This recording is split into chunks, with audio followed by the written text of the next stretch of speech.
Welcome back to another story on Infidelity Tales Lab. Before we begin, tell us, where in the world are you watching from? Now, let's dive into today's story. Chapter 1. The Silent Provider. Franklin Eldridge sat in his study at 5:47 a.m., the soft glow of multiple monitors illuminating his weathered face. At 52, he possessed the quiet confidence of a man who'd built something substantial from nothing. His fingers danced across the keyboard, executing another multi-million-dollar trade while his family slept upstairs, blissfully unaware that their comfortable lifestyle was funded by the man they barely acknowledged. The irony wasn't lost on him. 25 years ago, he'd started with nothing but a business degree and an unshakable belief in compound interest. Now, his investment portfolio exceeded 8 figures, his real estate holdings sprawled across 3 states, and his consulting firm advised Fortune 500 companies. Yet in his own home, he was treated like hired help. "Dad, where's my car payment money?" Vincent's voice carried down the hallway, followed by the thunder of expensive sneakers on hardwood floors. Franklin glanced at his watch. His 26-year-old son was awake before noon, a minor miracle. Vincent appeared in the doorway, still wearing yesterday's designer clothes, his hair disheveled from another night of partying with trust fund babies who had no idea their friend's lifestyle was bankrolled by a man Vincent routinely dismissed as a boring old accountant. "Good morning to you too," Franklin said mildly, not turning from his screens. "Yeah, whatever. Did you transfer the money?" The dealership called yesterday. Franklin had purchased the BMW M5 outright 6 months ago, but allowed Vincent to believe he was making payments to teach responsibility. The lesson had failed spectacularly. "I'll handle it today." "Cool. Also, Mom wants to know if you can work late again tonight. Her book club is coming over, and she doesn't want you hanging around being all weird and quiet." The casual cruelty in Vincent's tone was nothing new, but it still landed like a small knife between Franklin's ribs. Cassie's book club, which had devolved into a wine-fueled gossip session years ago, was just another opportunity for his wife to play the martyred housewife, managing their modest lifestyle while her husband worked his little job. "I'll stay at the office," Franklin replied. Vincent was already walking away. "Great. Oh, and don't forget, family barbecue this Sunday. Mom's been planning it for weeks." Franklin saved his work and leaned back in his chair. The family barbecue. Another performance where he'd grill the steaks, serve the drinks, and listen to Cassie's relatives discuss their grand plans while his own family treated him like the invisible man. He pulled up his investment dashboard. The numbers were beautiful, growth rates that would make hedge fund managers weep with envy. But beauty meant nothing if it was unappreciated. Franklin had learned long ago that generosity without acknowledgement was just enabling abuse. His phone buzzed. A text from his attorney, Marshall Cook. "Franklin, the papers you requested are ready. You sure about this?" Franklin stared at the message. The papers contained financial documents that would shock his family. Proof that their lifestyle wasn't sustained by his modest accounting job, but by investment genius that put him in the same league as Warren Buffett. He'd never shown them, never boasted, never demanded recognition. He'd simply provided quietly and consistently for 28 years of marriage. "Not yet," he typed back. But soon. The morning sun crept through his office blinds as Franklin returned to his work. In the kitchen above, he could hear Cassie starting her daily routine. Expensive coffee from beans he imported monthly, fresh fruit from the organic grocery store he'd bought stock in years ago, designer yogurt from a company his investment had helped launch. She had no idea. None of them did. Franklin Eldridge was about to change that. Chapter 2. The Gathering Storm. Sunday morning brought the familiar chaos of party preparation. Franklin watched from his study as catering trucks arrived, trucks he was paying for, delivering food to impress people who barely tolerated his presence at his own gatherings. "Franklin." Cassie's voice carried the particular edge it got when she was stressed about appearances. "Come help with this." He found her in the kitchen, directing traffic like a general commanding troops. Cassie had aged well. Her yoga classes and spa treatments saw to that, but her beauty had always been surface deep. At 47, She maintained the appearance of success while contributing nothing to its creation.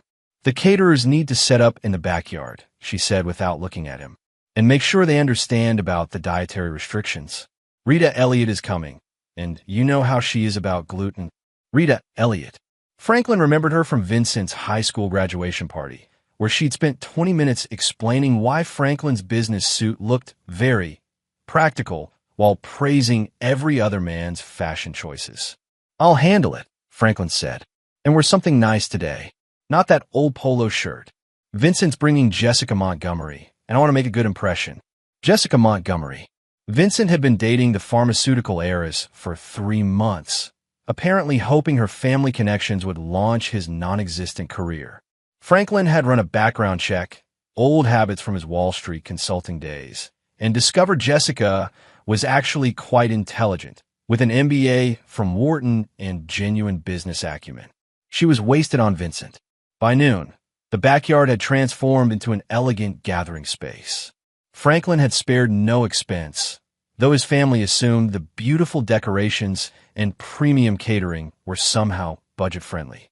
He positioned himself at the grill, as always, where he could observe while remaining functionally invisible. The guests arrived in waves. Cassie's sister, Luz Hartman, swept in with her husband Gary Muller and their twin college-age daughters. Luz had inherited a small trust fund and never let anyone forget it, though Franklin's quarterly earnings dwarfed her annual income. Gary was a decent man, trapped in a family of social climbers. Vincent appeared with Jessica, who surprised Franklin by approaching the grill with genuine interest. "Mr. Eldridge, right? I'm Jessica. Vincent's told me so much about you."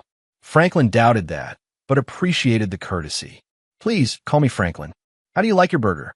"Medium rare, if you don't mind. I have to say, this is a beautiful setup. The catering alone must have cost." She paused, perhaps realizing the potential awkwardness of discussing money. "It's a special occasion," Franklin said simply. Jessica studied him with intelligent eyes. "Vincent mentioned you work in accounting." Before Franklin could respond, Vincent appeared with 2 beers. "Yeah, Dad's got his little bookkeeping business. Nothing too exciting, but pays the bills, right, Dad?" The dismissal stung, particularly in front of someone whose respect Franklin might have valued. Jessica's expression shifted slightly, not judgment, but curiosity, as if Vincent's explanation didn't quite match the evidence of the elaborate party surrounding them. "Actually," Franklin began, but Cassie's voice cut through the conversation. "Franklin, we need more ice." And just like that, he was dismissed again, relegated to the role of servant at his own gathering. As the afternoon progressed, Franklin found himself cataloging every slight, every casual dismissal, every moment where his contributions were taken for granted. The financial cost of the party, easily $15,000, meant nothing to his family. They saw abundance and assumed it appeared magically, like manna from heaven. The breaking point came during dessert. Franklin was cleaning the grill when he overheard a conversation between Cassie and her friends. "It must be difficult," Luz was saying, "maintaining all this on an accountant's salary."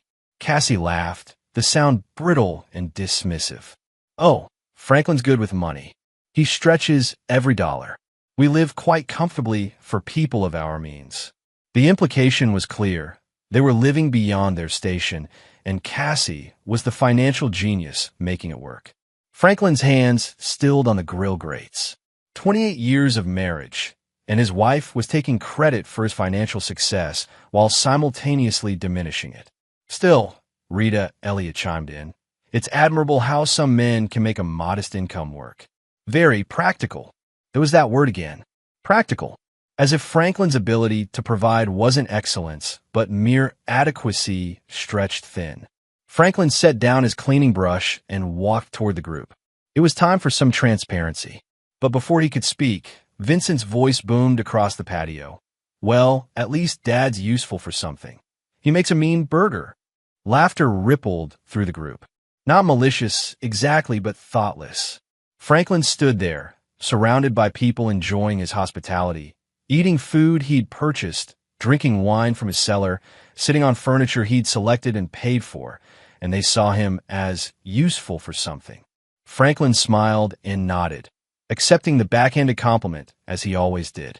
But inside, something crystallized, something cold and final and absolutely irreversible. The time for quiet provision was ending. Chapter 3. The Breaking Point. The sun was setting over the Eldridge backyard, casting long shadows across the debris of what Franklin now recognized as his last performance as the family's unacknowledged benefactor. Most guests had moved inside, drawn by Cassie's expensive wine collection and the promise of air conditioning. Franklin remained outside, mechanically cleaning up, when Vincent approached with Jessica and several of his friends. The group was clearly several drinks in, their conversation loose and loud. "Dad, we're running low on the good stuff," Vincent said, holding up an empty bottle of Dom Perignon that had cost Franklin $400. "Can you grab some more from your stash?" Franklin paused in his work. His stash, a temperature-controlled wine cellar he'd spent 3 years curating, was Vincent's casual term for thousands of dollars worth of carefully selected vintages. "I think we've had enough for tonight," Franklin said evenly. Vincent's friend, Kyle Scott, laughed. "Come on, Mr. E, don't be stingy. This is good stuff." "Yeah," another friend chimed in. "Vincent says you've got cases of this downstairs." Jessica looked uncomfortable, clearly sensing undercurrents she didn't understand. Franklin appreciated her discomfort. It suggested emotional intelligence her boyfriend lacked. "It's not about being stingy," Franklin said. "It's about knowing when enough is enough." Vincent's expression shifted, the easy charm replaced by something uglier. "Seriously? You're going to embarrass me in front of my friends over some wine?" "I'm not embarrassing you, Vincent. You're doing that yourself." The words hung in the air like a challenge. Vincent's friends exchanged glances, sensing drama. Franklin felt the familiar weight of choosing between peace and principle, a choice he'd made thousands of times in favor of peace. "Not tonight." "What's that supposed to mean?" Vincent demanded. Franklin set down his cleaning supplies and faced his son directly. "It means you invited your friends to enjoy hospitality you didn't provide, wine you didn't buy, food you didn't pay for, and now you're calling me stingy for setting reasonable limits." Vincent's face flushed red. "Are you kidding me right now? You're seriously going to lecture me about money?" "What's next, Dad? Going to tell me about walking uphill both ways to school?" His friends laughed, but it was nervous laughter. Jessica stepped closer to Vincent, perhaps trying to defuse the situation. "Vincent, maybe we should," she began. "No." Vincent cut her off, his voice rising. "I'm tired of this. Dad acts like every dollar comes out his own blood. It's embarrassing. You work a basic job, Dad. You're not exactly lighting the world on fire." Franklin felt something snap inside his chest. Not breaking, but clicking into place like a lock engaging. "A basic job," he repeated quietly. "Yeah, a basic job. Let's be real here. You do people's taxes and balance their checkbooks. It's not exactly Fortune 500 material." The group had gone silent now, sensing they'd crossed into dangerous territory. Even Vincent seemed to realize he'd gone too far, but pride prevented him from backing down. Franklin nodded slowly. "You're right, Vincent. Let's be real." He walked toward the house, leaving Vincent and his friends standing in confused silence. In his study, Franklin pulled out his phone and sent a single text to Marshall Cook. "Send the papers. All of them. Tomorrow." When he returned to the patio, the group was huddled together, Vincent clearly trying to explain or excuse his outburst. They looked up nervously as Franklin approached. "Here's what's going to happen," Franklin said, his voice carrying authority none of them had heard before. "The party's over. Vincent, your friends can call for rides or walk home. I don't particularly care which." "Dad, come on," Vincent started. "And starting tomorrow," Franklin continued, "you're going to learn exactly how basic my job really is." Vincent's bravado returned, perhaps emboldened by his audience. "What's that supposed to mean?" Franklin smiled, not the tired, accommodating smile his family was used to, but something sharp and predatory. "It means, son, that you're about to find out what happens when the useless thing stops paying your bills." The words were out, hanging in the evening air like a challenge. Vincent laughed, but it was forced, nervous. "Useless thing? Dad, what are you talking about?" But Franklin was already walking away, leaving Vincent and his friends to contemplate their first real glimpse of the man behind the quiet facade. Inside, he found Cassie holding court in the living room, regaling her book club with stories of her latest shopping expedition. She looked up as he entered, her expression shifting to annoyance. "Franklin, what was all that shouting about? You're making our guests uncomfortable." Franklin surveyed the room. Women lounging on furniture he'd selected and paid for, drinking wine from his collection, in a house whose mortgage he'd satisfied years ago. Guests uncomfortable in his own home. "My apologies," he said formally. "I was just informing Vincent that changes are coming." Cassie's eyes narrowed. "Changes? What kind of changes?" Franklin met her gaze steadily. "The kind that matter." He turned and walked upstairs, leaving behind 28 years of quiet accommodation and patient provision. In his bedroom, he began packing his suitcase, his movements precise and deliberate. Tomorrow, his family would begin learning the difference between what they wanted and what they deserved. And Franklin Eldridge would finally get to watch. Chapter 4. The New Reality. Franklin woke at 5 a.m. in his downtown penthouse, purchased 3 years ago as an investment property and kept secret from his family. The space was minimalist, functional, and completely his, a stark contrast to the cluttered family home where every surface held evidence of his unacknowledged generosity. His phone showed 17 missed calls from Cassie and 11 from Vincent. He deleted them without listening and turned his attention to more pressing matters. Marshall Cook arrived at 7 a.m. sharp, briefcase in hand, an expression professionally neutral. Franklin's longtime attorney had handled the initial setup of his complex financial structures years ago, but had never been asked to weaponize them before. "You're certain about this course of action?" Marshall asked, settling into the leather chair across from Franklin's breakfast table. 28 years certain," Franklin replied, signing the first document. "What's our timeline?" "The financial transfers can begin immediately. The real estate complications will take longer. I'd estimate 2 weeks for everything to process through the proper channels." Franklin nodded, continuing to sign papers with methodical precision. Each signature severed another financial lifeline he'd been providing without acknowledgement or appreciation. His phone buzzed with another call from Cassie. This time, he answered. "Where are you?" Her voice was sharp with barely contained anger. "You left without saying anything, and Vincent is upset about last night." "I'm at my office," Franklin said calmly. "Starting early today." "Your office? Since when do you go to the office on Monday mornings?" "You always were from home on Mondays." The detail stung. She'd monitored his schedule closely enough to notice changes, but not closely enough to understand what he actually did during those carefully observed hours. "Things change, Cassie. I'll talk to you later." Franklin wait. He disconnected and returned his attention to Marshall, who had spread financial documents across the table like a battle plan. "The credit cards will be declined by noon," Marshall explained. "The bank accounts will show insufficient funds by evening. The mortgage on the house will transfer to foreclosure proceedings by Friday. And the business accounts?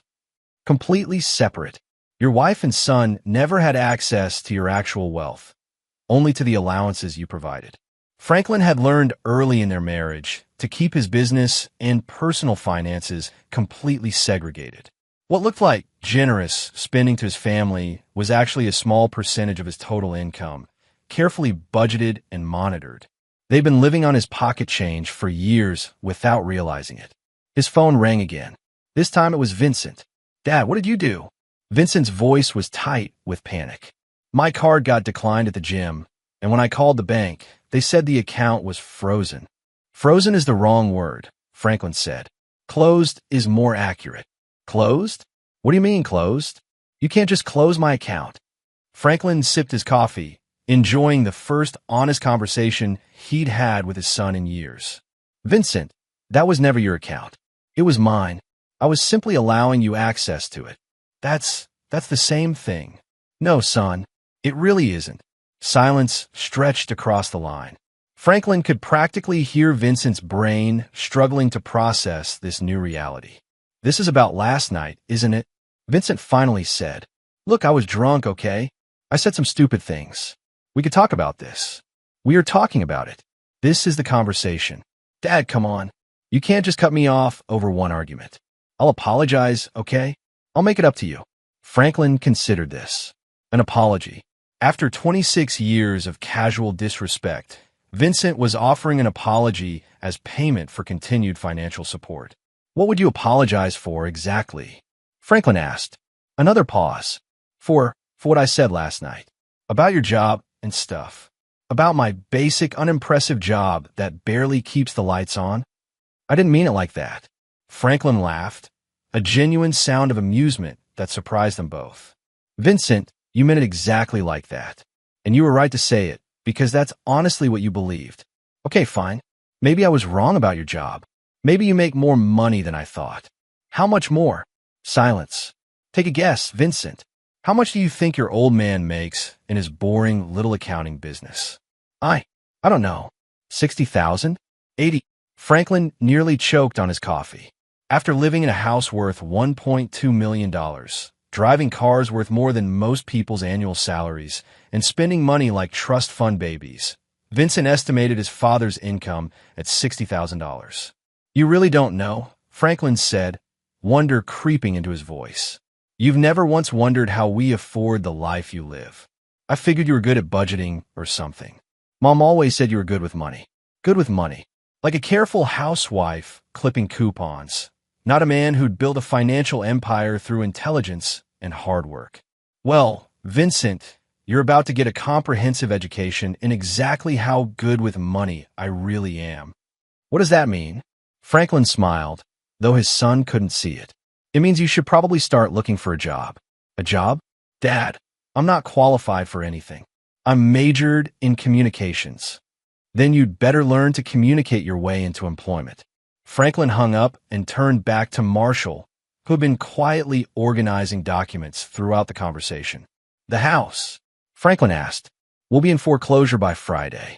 I've already identified a cash buyer who can close immediately afterward. Franklin nodded.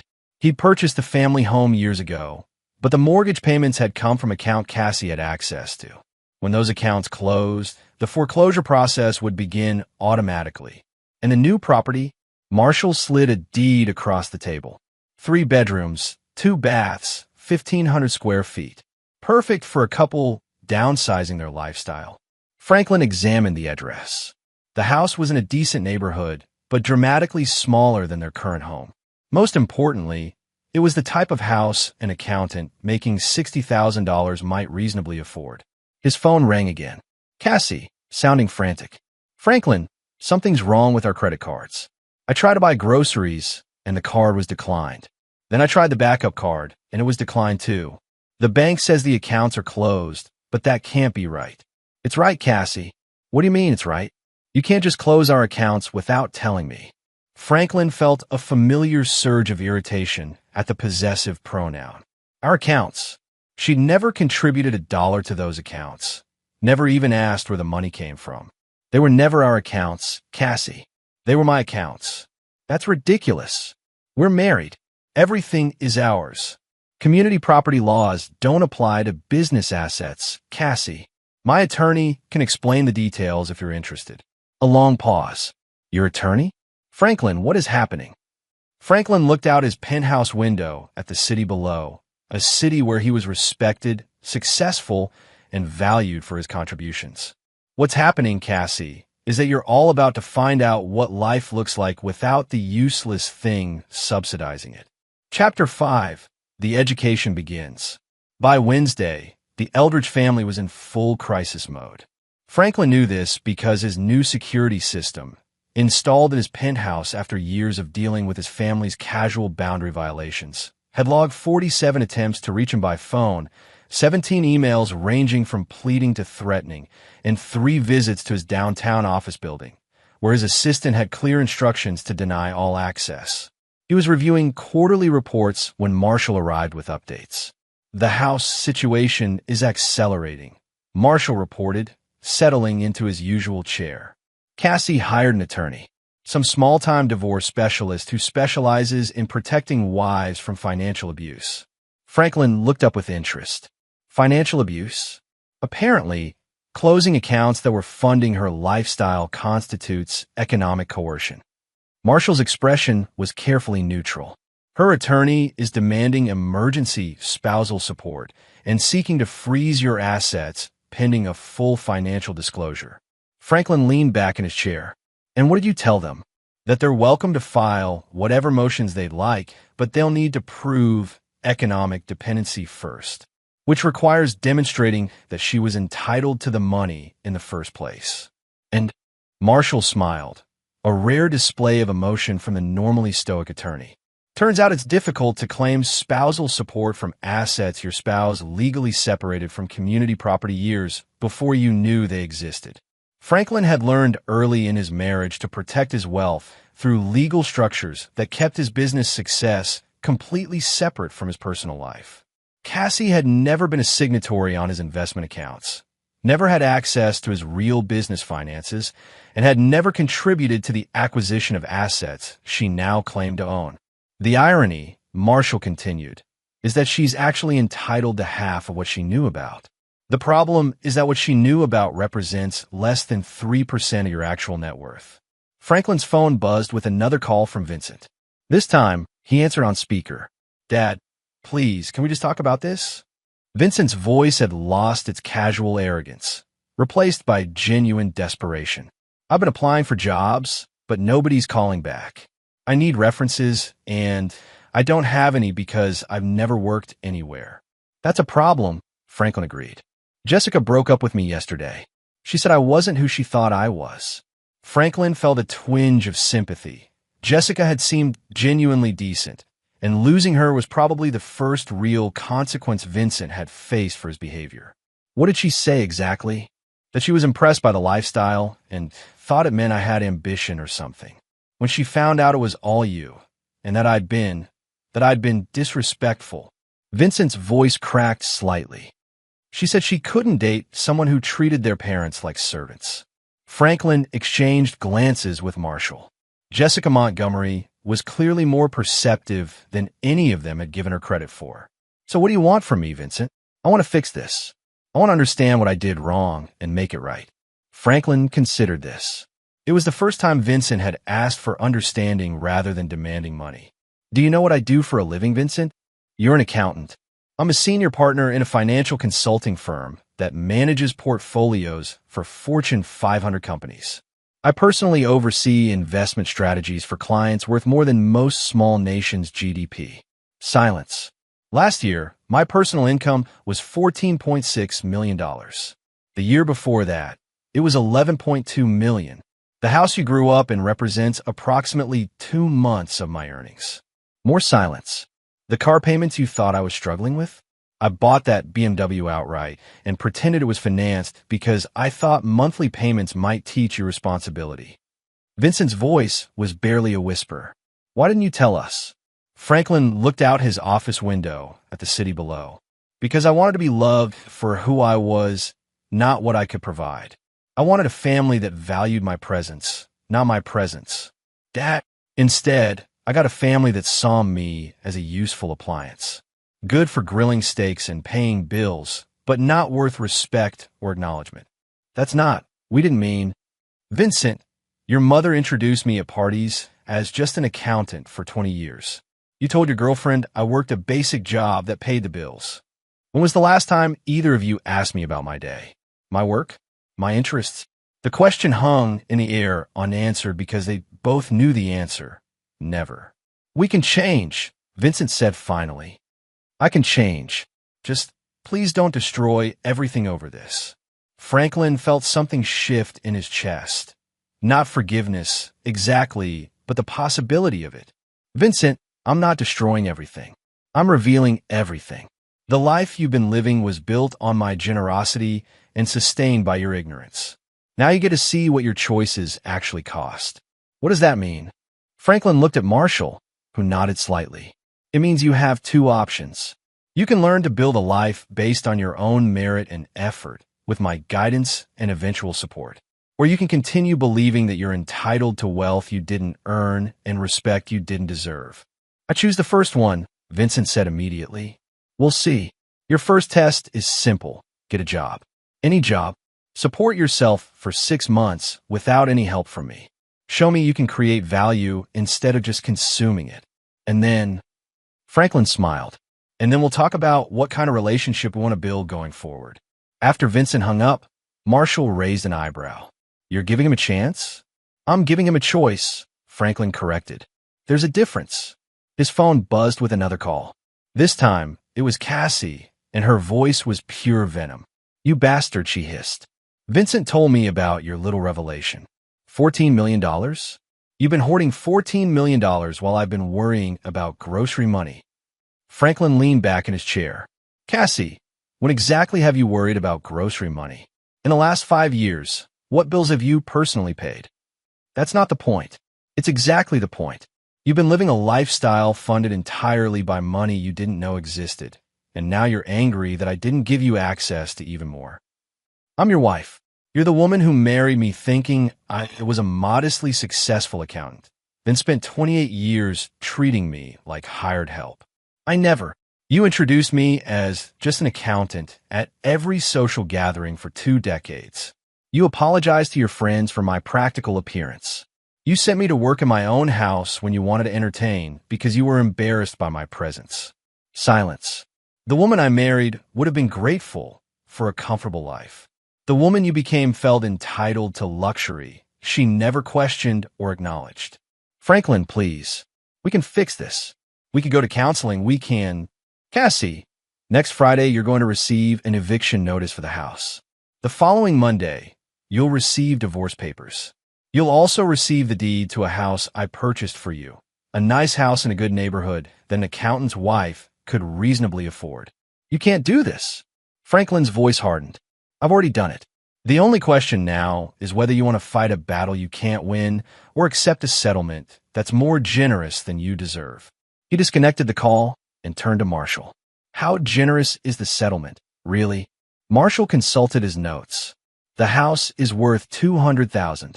Combined with the savings account I've established for her, she'll have approximately $400,000. That's enough to live comfortably if she adjusts her expectations. Franklin nodded. It was far more than Cassie had contributed to their marriage financially, but it would allow her to maintain dignity while learning to live within actual means. His phone buzzed with a text from an unknown number. Mr. Eldridge, this is Jessica Montgomery. Would it be possible to meet for coffee? I think I owe you an apology. Franklin stared at the message, intrigued. Jessica Montgomery wanting to apologize to him? That was unexpected. He typed back, tomorrow at 10 a.m. Corner Bakery on 5th Street. Time to discover what Vincent's ex-girlfriend wanted to discuss. Chapter 6. Unexpected Allies. Jessica Montgomery sat in the corner booth of the bakery, nervously stirring her coffee when Franklin arrived. She was dressed simply, jeans and a sweater that probably cost more than most people's rent, but didn't scream wealth. Franklin appreciated the effort to meet him as an equal rather than leverage her family's pharmaceutical fortune. Thank you for meeting me, she said as he settled across from her. I wasn't sure you'd want to. Franklin studied her face, noting the genuine uncertainty there. Vincent said you broke up with him. I did. She met his eyes steadily. And I owe you an explanation because I think I contributed to some of the misunderstandings in your family. Franklin raised an eyebrow. How so? Jessica took a breath. When I started dating Vincent, I was impressed by your lifestyle. The house, the cars, the entertaining style. I assumed it meant Vincent came from a successful family with strong values about hospitality and quality. But Vincent never talked about you with respect. He talked about you like you were staff. And I didn't say anything because I thought maybe it was just his personality, or maybe you really were just a modest success and he was embarrassed about not being wealthier. Franklin sipped his coffee, waiting. Then Sunday happened, and I saw how you handled yourself. How you stayed calm when he was being awful. How you set boundaries without being cruel. Jessica paused, and I realized Vincent wasn't embarrassed about having too little. He was ungrateful for having too much. And that bothered you? Jessica laughed, but there was no humor in it. Mr. Eldridge, I've been wealthy my entire life. Trust fund baby, private schools, the whole cliché. But my father made sure I understood that wealth is responsibility, not entitlement. He made me work summers in our factories, learn the business from the ground up, understand where money comes from and what it costs. Franklin nodded, beginning to understand. Vincent has never worked for anything in his life, has he? And worse, he doesn't even recognize the work that made his comfort possible. No, Franklin agreed. He doesn't. When I found out yesterday that you'd essentially cut off his allowance, my first thought wasn't sympathy. It was good for his father. Franklin smiled slightly. And your second thought? My second thought was wondering if you might need help with whatever you're planning next. Franklin leaned back in his chair. What makes you think I'm planning anything? Jessica's smile was sharp, intelligent. Because cutting off their money was just the opening move. A man doesn't build the kind of wealth Vincent says you have without being strategic about everything. Franklin found himself genuinely impressed. Jessica Montgomery was clearly her father's daughter, born to wealth but trained to think like a builder, not just a consumer. What did Vincent tell you about my wealth? $14 million in personal income last year. Multiple properties, investment portfolios, a consulting firm that works with Fortune 500 companies. Jessica paused. He seemed shocked, like he'd never even wondered where the money came from. And you? I wondered from the first dinner party. Nobody maintains that kind of lifestyle on an accountant's salary, even a good one. Either you were living far beyond your means, which seemed unlikely given your personality, or you were significantly wealthier than anyone realized. Franklin studied Jessica with new interest. You investigated? I asked discreet questions. Did some research. Jessica looked slightly embarrassed. I like Vincent, but I also wanted to understand what I was potentially getting involved with. Due diligence. And what did you conclude? That either you're very good at your job or very good at hiding what your job actually was. Jessica met his eyes. Turns out it was both. Franklin found himself genuinely enjoying the conversation. When was the last time someone had shown curiosity about his work, his success, his strategies? So what kind of help are you offering? He asked. Jessica pulled out her phone and showed him a text conversation. Vincent's been sending increasingly desperate messages since Monday, asking if I know anyone who might hire him, if I could loan him money, if I could convince my father to give him a job. Franklin grimaced. I'm sorry. That must be uncomfortable. It's pathetic, Jessica said bluntly, but it's also educational. He's showing me exactly who he is when his comfortable life disappears. She swiped to another conversation. But here's what's interesting. He's also starting to ask the right questions. About you, about your business, about how he could learn to be valuable instead of just expensive. Franklin felt that familiar flicker of hope. You think he might actually change? I think he might not have a choice. And I think having someone his own age witness his transformation might be motivating. Franklin considered this. You want to help him learn to be worthy of the life he was born into. I want to help him learn to be worthy, period. The life is negotiable. Franklin made a decision. Can you keep a secret, Jessica? Yes. The house they're about to lose? I'm the cash buyer who's purchasing it out of foreclosure. Jessica's eyes widened. You're buying your own house back? I'm buying it at market rate through a shell company, then deciding what to do with it based on what my family does next. Jessica paused, clearly working through the implications. That's brilliant. They lose their comfortable life, learn to live without it, and then you get to choose whether they've earned the chance to have it back. Exactly. And Vincent's 6-month trial period isn't just about him getting a job. It's about him proving he can build something instead of just consuming it. Jessica leaned forward. What if he succeeds? What if he actually changes? Franklin smiled. Then he gets the opportunity to learn the family business. And maybe, eventually, to inherit it. And if he doesn't, then he gets to live the life his choices have earned him. Jessica was quiet for a moment, processing. What about Cassie? Franklin's expression hardened. Cassie made her choice years ago. She chose to see me as a provider rather than a partner, a utility rather than a person. The settlement she'll receive is generous, but that's all she gets. You're divorcing her. I'm divorcing the woman she chose to become. The woman I married disappeared years ago. Jessica nodded slowly. And you want me to help Vincent navigate this transition? I want you to be his mirror, Franklin corrected. Someone his own age who can see his potential but won't accept his excuses. Someone who'll call out his bullshit but support his growth. Like a friend. Like the kind of person he needs to become if he wants to deserve someone like you. Jessica blushed slightly. I'm not sure I want him back, even if he changes. Franklin shrugged. That's your choice to make. But helping him become a better man is valuable regardless of whether you date him. Jessica extended her hand across the table. Partners. Franklin shook it firmly. Partners. As they parted ways, Franklin felt something he hadn't experienced in years. Optimism. Not just about Vincent's potential transformation, but about his own future. For the first time since his marriage began, he had an ally who understood both his methods and his goals. The game was about to get much more interesting. Chapter 7. The test begins. 6 weeks into Vincent's trial period, Franklin sat at his penthouse reviewing weekly reports from the private investigator he'd hired to monitor his son's progress. The results were complicated. Vincent had found employment at a commercial landscaping company, hard physical labor for minimum wage. According to the investigator's photographs, he was showing up on time, working full days, and had only called in sick once with what appeared to be legitimate food poisoning. More interestingly, Vincent had moved into a studio apartment in a converted warehouse, sharing the space with 3 other young men who worked various blue-collar jobs. The investigator noted that Vincent seemed to be adapting to communal living better than expected, contributing to shared expenses and even cooking occasionally. Franklin's phone rang. Jessica, right on schedule for their weekly check-in. How's he doing? Franklin asked without preamble. Better than I expected, honestly. Jessica replied. He's lost about 20 pounds from the physical work, and the cockiness is mostly gone. Yesterday, he actually asked me to teach him how to budget. Franklin felt that familiar flicker of cautious hope. And I spent 2 hours showing him spreadsheet basics. He took notes, Franklin.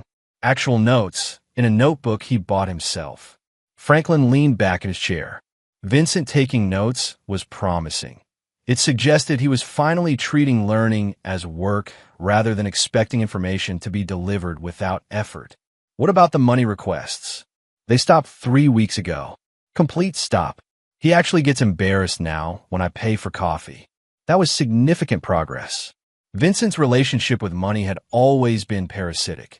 He consumed without producing and felt entitled to abundance without effort. Developing shame about financial dependence suggested his perspective was shifting. And the attitude toward you? Jessica was quiet for a moment. He asked me last week why I was helping him. Not accusatory, just curious. Like he couldn't understand why someone would invest time in his improvement without getting something in return. Franklin closed his eyes. That question revealed both progress and damage. Progress that Vincent was beginning to understand relationships required reciprocity, but damage that he'd never learned to expect investment without strings attached. What did you tell him? That good people deserve chances to become better people, and that I thought he might be good underneath all the entitlement. And what did he say? He cried. Franklin felt something tight in his chest loosen slightly. Vincent crying suggested emotional growth, the development of shame and gratitude that his privileged upbringing had never required. Franklin, I think he's ready for the next phase. Franklin consulted his notes. Vincent had been employed for 6 weeks, self-supporting for 4 weeks, and demonstrating consistent behavioral improvement for 3 weeks. The metrics were promising. What makes you think so?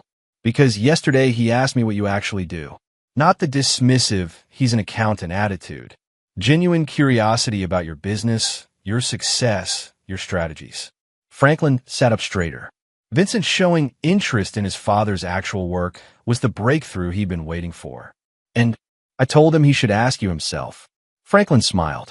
Jessica was handling Vincent's development perfectly, supporting his growth while maintaining his accountability. Did he say he would? He said he wanted to, but wasn't sure you'd want to talk to him. Franklin checked his calendar. Tell him to meet me for lunch tomorrow.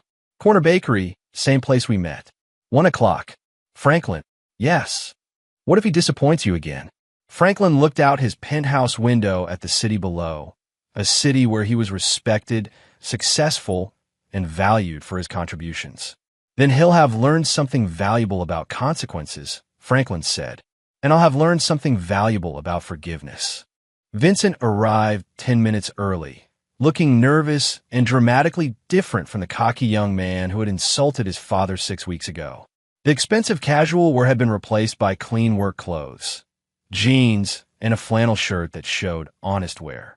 His hands were calloused, his face tanned from outdoor work, and he carried himself with less swagger but more substance. "Dad," he said simply, extending his hand for a handshake instead of attempting a casual greeting. Franklin shook his son's hand, noting the firm grip and calloused palms. "Vincent, you look different. I feel different." Vincent settled into the booth across from Franklin. "I've been working landscaping for 6 weeks now, 40 hours a week, sometimes more during busy season.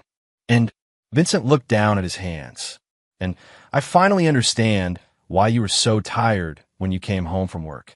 Real work is exhausting." Franklin felt something shift in his perspective. Vincent was making the connection between effort and outcome, between work and wages, that his privileged upbringing had obscured. "Tell me about the job." For the next 20 minutes, Vincent described his work with surprising detail and genuine engagement. He talked about learning to operate commercial lawn equipment, about the satisfaction of completing difficult landscaping projects, about the camaraderie with his coworkers who had initially been skeptical of the rich boy, but gradually accepted him as he proved his commitment. "The guys at work don't know about before," Vincent said. "They think I'm just another college graduate who couldn't find office work. And you know what? That's basically true." Franklin raised an eyebrow. "How so?" "Because I never learned how to do anything valuable. I had a communications degree, but I'd never communicated anything that mattered. I had a nice car, but I'd never earned the money to buy one. I lived in a beautiful house, but I'd never built anything." Vincent met his father's eyes directly. "I was basically a very expensive pet." Franklin felt a complex mixture of sadness and pride. Sadness that his son had to experience hardship to develop self-awareness, but pride that Vincent was capable of honest self-assessment. "And now I'm learning to be useful. Actually useful, not just decorative." Franklin made a decision. "Vincent, what do you know about my actual business?" Vincent looked embarrassed. "Almost nothing. I know you make a lot more money than I thought, and Jessica says you're some kind of financial genius, but I never bothered to learn details. Would you like to learn?" Vincent's face lit up with genuine interest. "Yes, definitely yes." Franklin pulled out his phone and showed Vincent a portfolio overview, not his complete holdings, but enough to demonstrate scale and sophistication. "This is one investment account. Not my biggest, not my most important, just one account among many." Vincent studied the screen, his eyes widening as he processed the numbers. "This one account has more money than most people make in their entire lives." "Yes, and you have. How many accounts like this?" "Enough." Vincent handed back the phone, looking slightly stunned. "Dad, how did you build all this?" Franklin smiled. "Finally, the right question. Very carefully over many years, by understanding that money is a tool, not a goal. By learning that investment requires patience, that growth requires risk, and that success requires both intelligence and discipline." Could you teach me?" Franklin studied his son's face, looking for signs of the old entitlement or instant gratification. Instead, he saw genuine curiosity and what might be respect. "Teaching requires learning, Vincent. Learning requires work. Work requires commitment. Are you prepared for that?" "Yes. Even if it means years of study before you're qualified to handle real responsibility?" "Yes. Even if it means starting at the bottom and proving yourself at every level." Vincent nodded firmly. "Especially that." Franklin made his decision. "Then we'll start Monday morning. Meet me in my office at 7 a.m. Dress professionally, bring a notebook, and be prepared to learn." Vincent's face transformed with something Franklin hadn't seen in years. Genuine gratitude. "Thank you, Dad, for the chance, for the lesson, for everything." Franklin reached across the table and squeezed his son's shoulder. "Vincent, you're not thanking me for giving you something. You're thanking me for the opportunity to earn something. There's a difference. I'm starting to understand that. As Vincent left the restaurant, walking with purpose toward the bus stop instead of expecting a ride, Franklin felt something he hadn't experienced in decades: pride in his son. The real work was just beginning. Chapter 8: The Reckoning. 3 months later, Franklin stood in the conference room of his downtown office, watching Vincent present his first independent market analysis to a room full of senior partners. His son had arrived at 7 a.m. every day for 12 weeks, studied financial markets with the intensity of a graduate student, and gradually earned the respect of Franklin's colleagues through competence rather than nepotism. The pharmaceutical sector shows unusual volatility this quarter, Vincent was saying, pointing to charts he'd prepared himself. But if we examine the underlying patent expiration schedules and FDA approval timelines, the volatility represents opportunity rather than risk. Franklin felt a surge of genuine pride.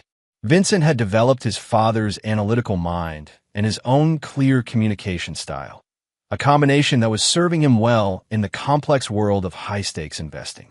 After the presentation, as the partners filed out with approving comments, Vincent approached Franklin with an expression of nervous anticipation. "Dad, can we talk privately?" Franklin nodded and led Vincent to his personal office, closing the door behind them. "What's on your mind?" Vincent took a deep breath. "I want to know about Mom." Franklin had been expecting this conversation. During Vincent's transformation, Cassie had reached out to their son repeatedly, trying to use him as an intermediary in increasingly desperate attempts to reconcile with Franklin. "What about her?"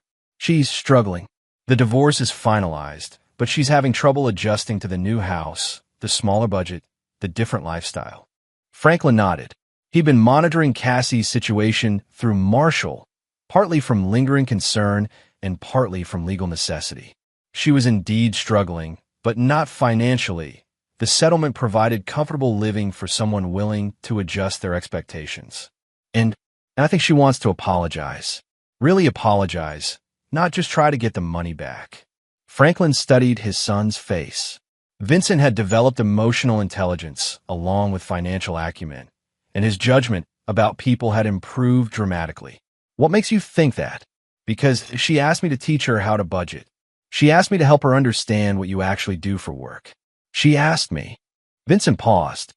"She asked me to help her become the kind of person who deserved a second chance." Franklin felt a complex mixture of emotions. Cassie showing interest in learning about his work, asking for help with practical skills, acknowledging that she needed to change. These were all positive signs. But they were also behaviors she'd never demonstrated during 28 years of marriage. "Vincent, your mother had almost 3 decades to show interest in my work, to develop practical skills, to treat me as a partner instead of a provider. Why should I believe she's genuinely changed now?" Vincent considered this carefully, because losing everything taught her what everything was actually worth. Franklin felt something shift in his perspective. Vincent was making a sophisticated point about the relationship between consequence and growth, between loss and appreciation. "Explain." "When Mom had unlimited money, she never learned to value it. When she had your success, she never learned to respect it. When she had your love, she never learned to reciprocate it." Vincent met his father's eyes. Now she doesn't have any of those things, and for the first time in her life, she's trying to earn them. Franklin leaned back in his chair. "And you think she's capable of that?" "I think she's capable of trying. Whether she succeeds." Vincent shrugged. "That's up to her." Franklin made a decision. "Tell your mother she can earn a conversation." "What does that mean?" "It means if she wants to apologize, she can do it the same way you did, by demonstrating change rather than just promising it." Vincent nodded slowly. "What kind of demonstration?" Franklin pulled out a business card and handed it to Vincent. "There's a nonprofit organization I support that teaches financial literacy to single mothers transitioning off welfare. They need volunteers who can teach basic budgeting, help with job applications, provide practical life skills." "You want Mom to volunteer?" "I want your mother to spend 6 months learning what it means to help people instead of just helping herself. To understand what work feels like when it's about service instead of consumption." Vincent studied the card. "And if she does that, then we'll have a conversation about what comes next." Franklin's phone buzzed with a text from Jessica. Dinner tonight? I have news. Franklin showed the message to Vincent, who smiled slightly. You know she's been helping with Mom, right? Giving her advice, teaching her things, being a friend when she didn't have to be. Franklin felt another surge of appreciation for Jessica Montgomery's character. She was supporting both Vincent's transformation and Cassie's potential growth, despite having no obligation to either of them. She's a remarkable woman. Yeah, Vincent agreed. She is. And Dad, I'm going to ask her to marry me. Franklin looked up sharply. Are you sure you're ready for that? Vincent's expression grew serious. 6 months ago, I would have asked her to marry me because I thought I deserved her. Now I want to ask her because I think I might be able to deserve her someday if I keep working at it. Franklin smiled. That's the right reason. Will you be there? When I propose. Franklin felt emotion tighten his throat. I'd be honored. As Vincent left the office, Franklin reflected on the extraordinary transformation he'd witnessed. His son had evolved from an entitled consumer to a productive contributor, from a man who demanded respect to a man who earned it. The phone rang. Cassie, for the first time in months. Franklin? Vincent said you might be willing to talk. I'm willing to listen, Franklin corrected. There's a difference. I understand. Cassie's voice was different, quieter, less demanding. I want to apologize. For what specifically? A long pause. For taking you for granted. For treating your success as my entitlement. For never asking about your work, your interests, your dreams. Another pause. For wasting 28 years being married to your wallet instead of being married to you. Franklin felt something complex and painful in his chest. The apology was specific, thoughtful, and seemed genuine. Cassie, apologies are just words. What matters is what you do next. Vincent told me about the volunteer opportunity. I want to do that. Why? Because I want to learn how to help people instead of just using them. I want to understand what it feels like to contribute instead of just consume. Her voice grew stronger. I want to become someone worthy of your respect. Franklin closed his eyes. Cassie, I don't know if we can rebuild what we lost. I know, but I want to try to build something new, something better, something real. Franklin felt hope and fear warring in his chest. Hope that his family might truly heal. Fear that he was setting himself up for more disappointment. The volunteer work is 6 months minimum, he said. No exceptions, no shortcuts. Understand. And after that, if you want a conversation, it's on my terms. My timeline. My conditions. I understand. Franklin paused, then made a decision that would have seemed impossible 4 months ago. Then let's see what you can build, Cassie. Let's see who you choose to become.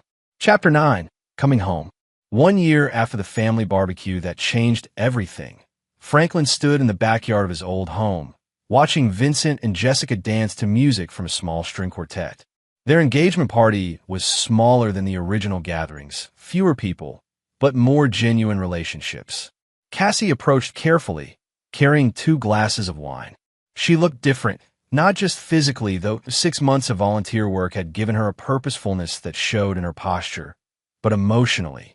She carried herself like someone who had learned the difference between being served and serving others. Thank you for letting me help plan this, she said, offering him a glass. Franklin accepted the wine and studied his ex-wife's face.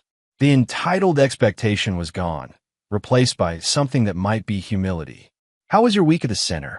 Cassie had completed her 6-month volunteer commitment and chosen to continue, eventually accepting a part-time paid position coordinating the financial literacy program. Hard, she said honestly. I worked with a woman whose husband left her with 3 kids and no job skills. Took us 4 hours to create a budget that would keep them housed and fed. She paused, made me realize I'd never actually created a budget in my life. Franklin nodded. One of the requirements for their reconciliation conversations had been Cassie learning to manage her own finances. No accountant, no financial advisor, just her own intelligence applied to her own resources. And it's terrifying and satisfying at the same time, knowing that every dollar has to count, that every decision has real consequences. Cassie met his eyes, understanding what you carried for us all those years. Franklin felt the familiar, complex mixture of emotions, residual hurt from decades of being taken for granted, but also growing respect for the person Cassie was becoming. Vincent seems happy, Cassie observed, watching their son laugh with Jessica's parents. He's earned it, Franklin replied. They both have. Vincent had spent 8 months learning Franklin's business from the ground up, progressing from basic market analysis to handling smaller client portfolios under supervision. More importantly, he'd learned to find satisfaction in competence rather than consumption, in contributing rather than just collecting. Jessica had started working part-time at Franklin's firm, bringing her pharmaceutical industry expertise to their healthcare investments. She and Vincent made a formidable team, her strategic thinking complemented by his analytical skills. Franklin, Cassie said quietly, I know I don't have a right to ask this, but is there any possibility of us finding a way forward together? Franklin had been expecting this question for months. Cassie had completed every requirement he'd set, demonstrated genuine change, and shown consistent commitment to becoming a better person. But the question remained, was reformed behavior enough to overcome decades of damage? What would that look like, he asked. I don't know. I just know that I understand now what I lost, and I want to try to build something real with the person I'm becoming and the person you've always been. Franklin looked around the backyard. The same space where he'd been humiliated and dismissed a year ago, now filled with people celebrating his son's happiness and success. Cassie, I need you to understand something. The man who tolerated being treated like hired help is gone. If we rebuild anything, it's as equals, partners, people who respect each other's contributions. I want that, she said immediately. I want to be your partner, not your dependent. Franklin studied her face, looking for signs of the old entitlement or manipulation. Instead, he saw something he hadn't seen in decades, genuine vulnerability. It would mean starting over completely. New relationship, new rules, new respect. I know. It would mean you contributing equally, financially, emotionally, practically. I'm ready for that. Franklin made a decision that felt both terrifying and liberating. Then we can try, slowly, carefully, with clear boundaries and honest communication. Cassie's face transformed with something that looked like hope mixed with relief. Thank you for the chance. Cassie, you're not thanking me for giving you something. You're thanking me for the opportunity to earn something. There's a difference. She smiled, a real smile, not the performative charm he'd grown tired of during their marriage. I'm learning to appreciate differences like that. Vincent and Jessica approached, both glowing with happiness and slightly drunk on celebration. Dad, Vincent said, wrapping Franklin in a hug that felt natural and unforced. Thank you for everything. For the lesson, for the chance, for believing I could change. Franklin hugged his son back, feeling genuine pride and affection. Vincent, you did the work. I just stopped enabling you to avoid it. Jessica kissed Franklin's cheek. And thank you for raising a man worth changing for. Franklin looked around at his family, transformed, genuine, earning their relationships instead of taking them for granted. The journey had been painful, costly, and necessary. You know, he said, I think we should make this an annual tradition. Vincent laughed. What, engagement parties? Family gatherings where we actually appreciate each other. Cassie squeezed his hand gently. I'd like that. As the sun set over the backyard where everything had changed, Franklin felt something he hadn't experienced in decades.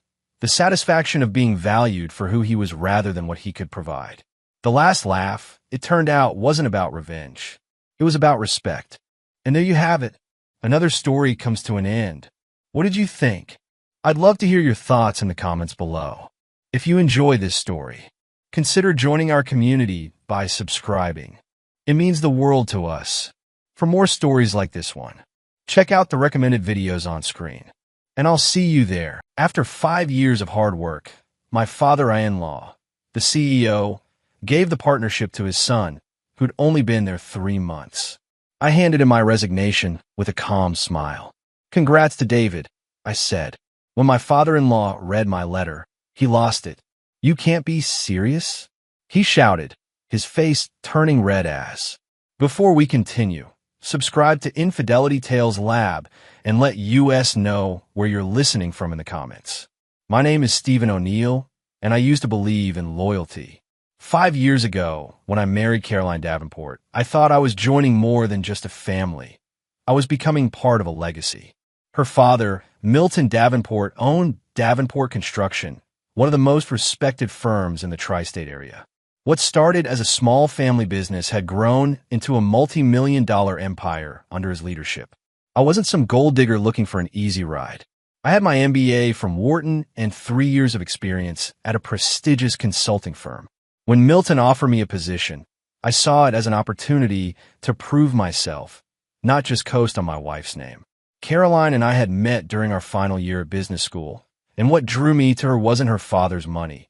It was her sharp mind and ambitious spirit. Or, at least, that's what I thought at the time. Stephen, I want you to understand something. Milton had told me on my first day, his weathered hands gripping his coffee mug.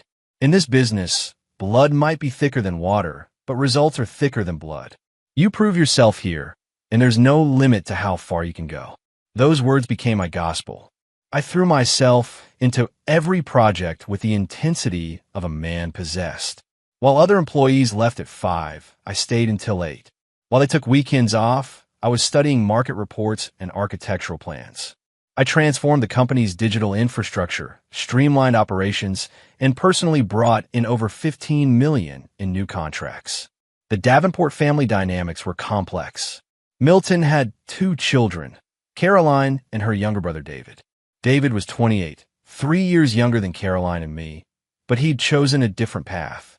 While Caroline had followed in the family tradition of business education, David had dropped out of college to pursue music. For the past 7 years, he'd been touring with various bands, living the bohemian lifestyle that horrified his father.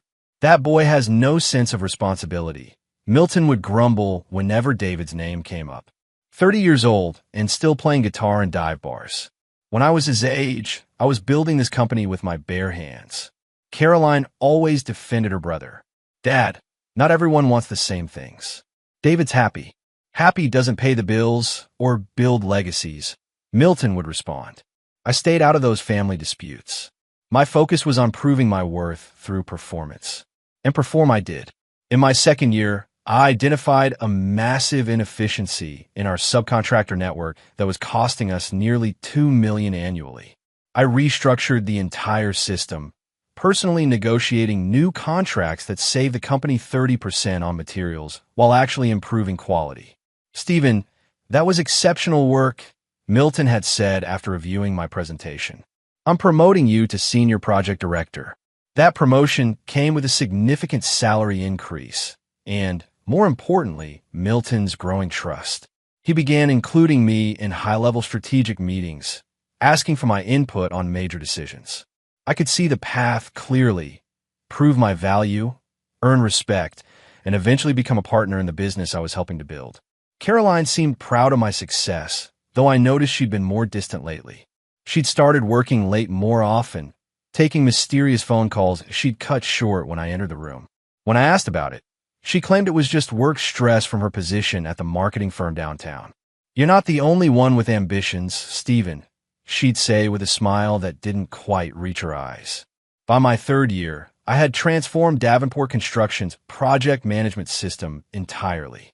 We went from completing projects 15% over budget and behind schedule to finishing 10% under budget and ahead of deadline.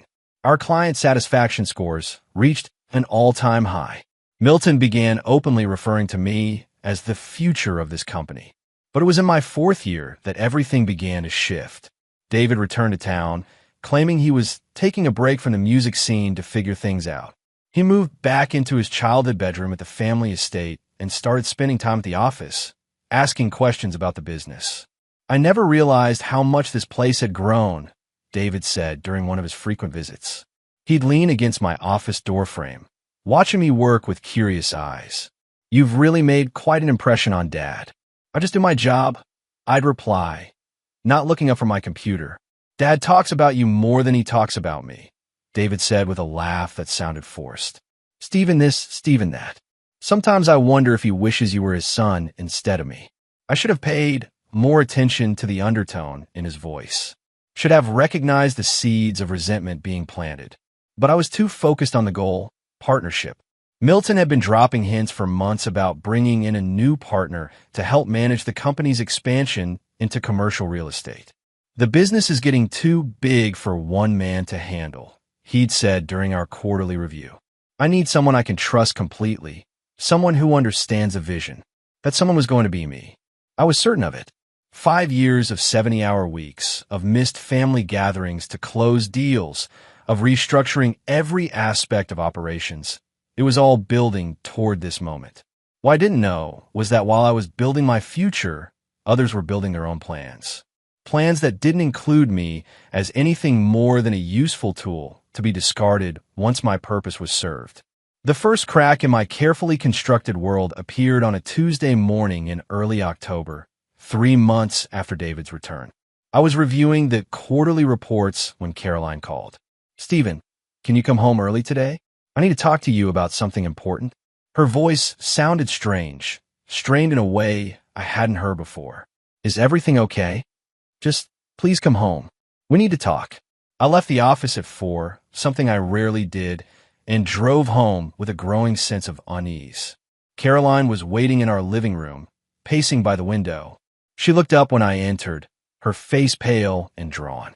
"Stephen, I don't know how to say this, so I'm just going to be direct." She took a deep breath. "I want a divorce." The words hit me like a physical blow. "What?" "Caroline, where is this coming from?" "I've been thinking about it for months. We've grown apart. You're never here, you're always working, and when you are here, all you talk about is the company. I feel like I'm married to Davenport Construction, not to you. That's not fair. Everything I've been doing is for us, for our future." "No, Stephen, it's for your future, your ambitions. I never wanted to be just an accessory to your career." We talked until midnight, but it was clear her mind was made up. She wanted a clean break, no contest, just a simple dissolution of marriage. We had no children, and she didn't want alimony, just her personal belongings and her car. "I hope you get what you want, Stephen," she said as I packed a bag to stay at a hotel. "I really do, but I can't wait around to see if you ever figure out what that actually is." I moved into a furnished apartment downtown, throwing myself even deeper into work to drown out the pain. Milton was surprisingly supportive. "I'm sorry things didn't work out with Caroline," he said, "but sometimes these things happen for a reason. Maybe now you can focus entirely on what matters, building something lasting." What matters? Building something lasting. His words felt like a lifeline. I doubled down on my efforts, working on a massive project that would cement Davenport Construction's reputation in the commercial sector. A $50 million mixed-use development that required every skill I developed over the past 5 years. For 3 months, I lived and breathed that project. I negotiated with city planners, coordinated with architects, managed a team of 40 subcontractors. I was so focused on proving that Caroline's leaving hadn't broken me, so determined to show Milton that his investment in me was worthwhile, that I missed all the signs of what was really happening. I missed the fact that David had been spending more time at the office, sitting in on meetings I wasn't invited to. I missed the quiet conversations that stopped when I entered a room. I missed the way Milton's assistant, Judith Evans, looked at me with something like pity in her eyes. I was so busy building my future that I didn't notice others were busy destroying it. The first sign that something was wrong came on a Wednesday morning in January. I arrived at the office to find David sitting in the conference room with Milton and 2 men in expensive suits I didn't recognize. Through the glass walls, I could see legal documents spread across the table. Judith looked up from her desk as I passed. "Stephen, Mr. Davenport wants to see you in his office at 10. That gave me an hour to wonder what was happening. I tried to focus on work, but my attention kept drifting to the closed conference room where the meeting continued. At exactly 10 o'clock, I knocked on Milton's door. "Come in, Stephen. Sit down." His tone was different, formal in a way it hadn't been in years. "I have some news about the company's future direction." I sat across from his desk, the same chair where we'd had countless productive discussions about strategy and growth. But something felt different about the space today, as if an invisible wall had been erected between us. As you know, the company has been growing rapidly, thanks in large part to your excellent work. The commercial real estate expansion has been particularly successful. He paused, shuffling papers on his desk, which is why I've decided it's time to bring in a partner to help manage this growth. My heart rate accelerated. This was it, the moment I've been working toward for 5 years. I'm honored that you're considering. I'm making David a full partner, effective immediately. The words hung in the air like smoke from a gun. I stared at Milton, certain I had misheard. David? But he's only been working here for 3 months. David is my son, Stephen. This company has always been meant to stay in the family. Milton's voice was steady, but he wouldn't meet my eyes. He's shown remarkable aptitude for the business in a very short time. Remarkable aptitude. In 3 months. While I had spent 5 years rebuilding this company from the ground up, Milton, I said carefully, I've dedicated the last 5 years to this company. I've increased profits by 40%, streamlined operations, brought in over $30 million in new business. And I'm grateful for all of that, which is why I'm not letting you go. You'll continue in your current role, reporting to David as the new managing partner. Reporting to David, the man who 3 months ago didn't know the difference between gross and net profit margins. I need some time to think about this, I said, standing up. Of course. Take all the time you need. I walked back to my office in a daze. 5 years. 5 years of my life, of missed opportunities, of sacrificing my marriage to this altar of ambition. And for what? To be told that blood trumps performance, that loyalty means nothing when measured against family ties. I sat at my desk and opened my laptop, pulling up the files that contain my life's work for this company. Every system I'd implemented, every process I'd improved, every relationship I'd built. It was all there, documented in meticulous detail. That's when I realized something that Milton apparently hadn't considered. I wasn't just an employee who could be easily replaced. I was the institutional memory of every major improvement made in the last 5 years. I was the architect of the systems that kept this company running efficiently. I was the relationship holder with our biggest clients.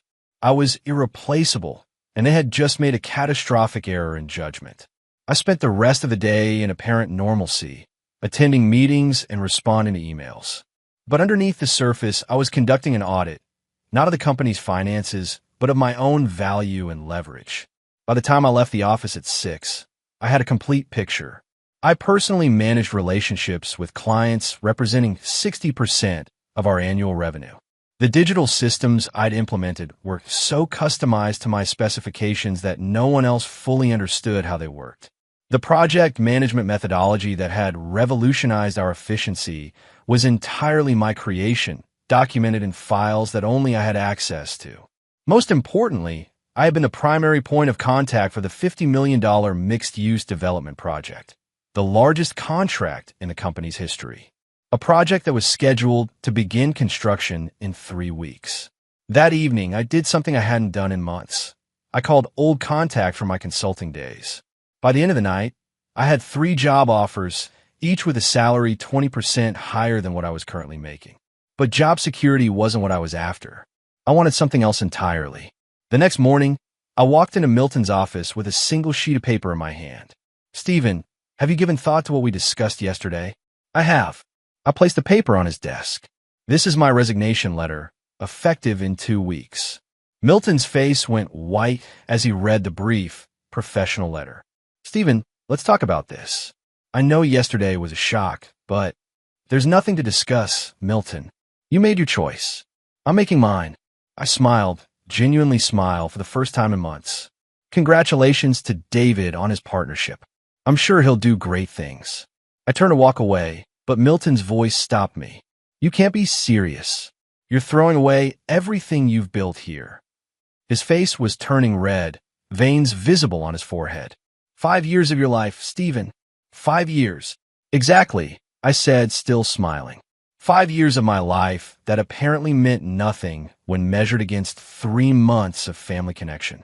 Wait, just wait. Let me think about this. Maybe we can work something out. Maybe there's a different arrangement. I'll spend the next 2 weeks transitioning my responsibilities as best I can. I'll make sure David has access to all the files he'll need. I paused at the door.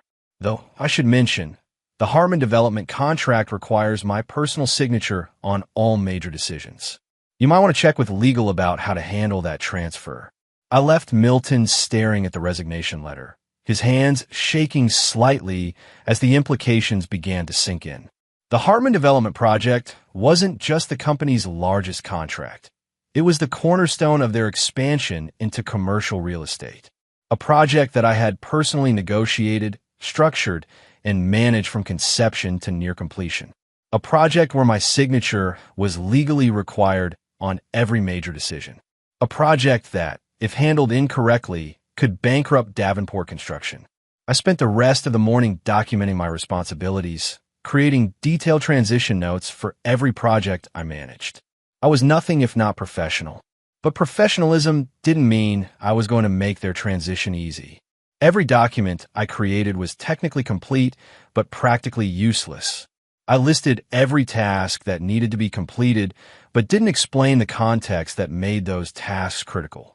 I provided contact information for every client, but didn't mention the personal relationships and unwritten agreements that kept those clients happy. Most importantly, I documented every aspect of the Hartman project, except for the informal understandings I had reached with the client about timeline flexibility and cost adjustments. Understandings that weren't written down anywhere because they were based on personal trust built over months of relationship management. By lunchtime, word had spread through the office that I was leaving. The reactions were exactly what I expected. Shock from the employees who understood my value, confusion from those who didn't, and barely concealed panic from the senior staff, who knew how much of the company's operations ran through my oversight. David appeared at my office door around 2 o'clock. "Stephen, I heard about your resignation. I hope this isn't because of the partnership decision." I looked up from my computer, taking in his carefully arranged expression of concern. "Not at all, David. Congratulations again. I'm sure you'll do great things. Look, I know this is awkward, but I'd really appreciate your help in getting up to speed on everything. Maybe we could grab dinner tonight, and you could walk me through the major projects?" "I'm afraid I can't tonight, but I've been preparing detailed transition documents. You'll have everything you need, but not everything you'll want," I thought to myself. David lingered in the doorway.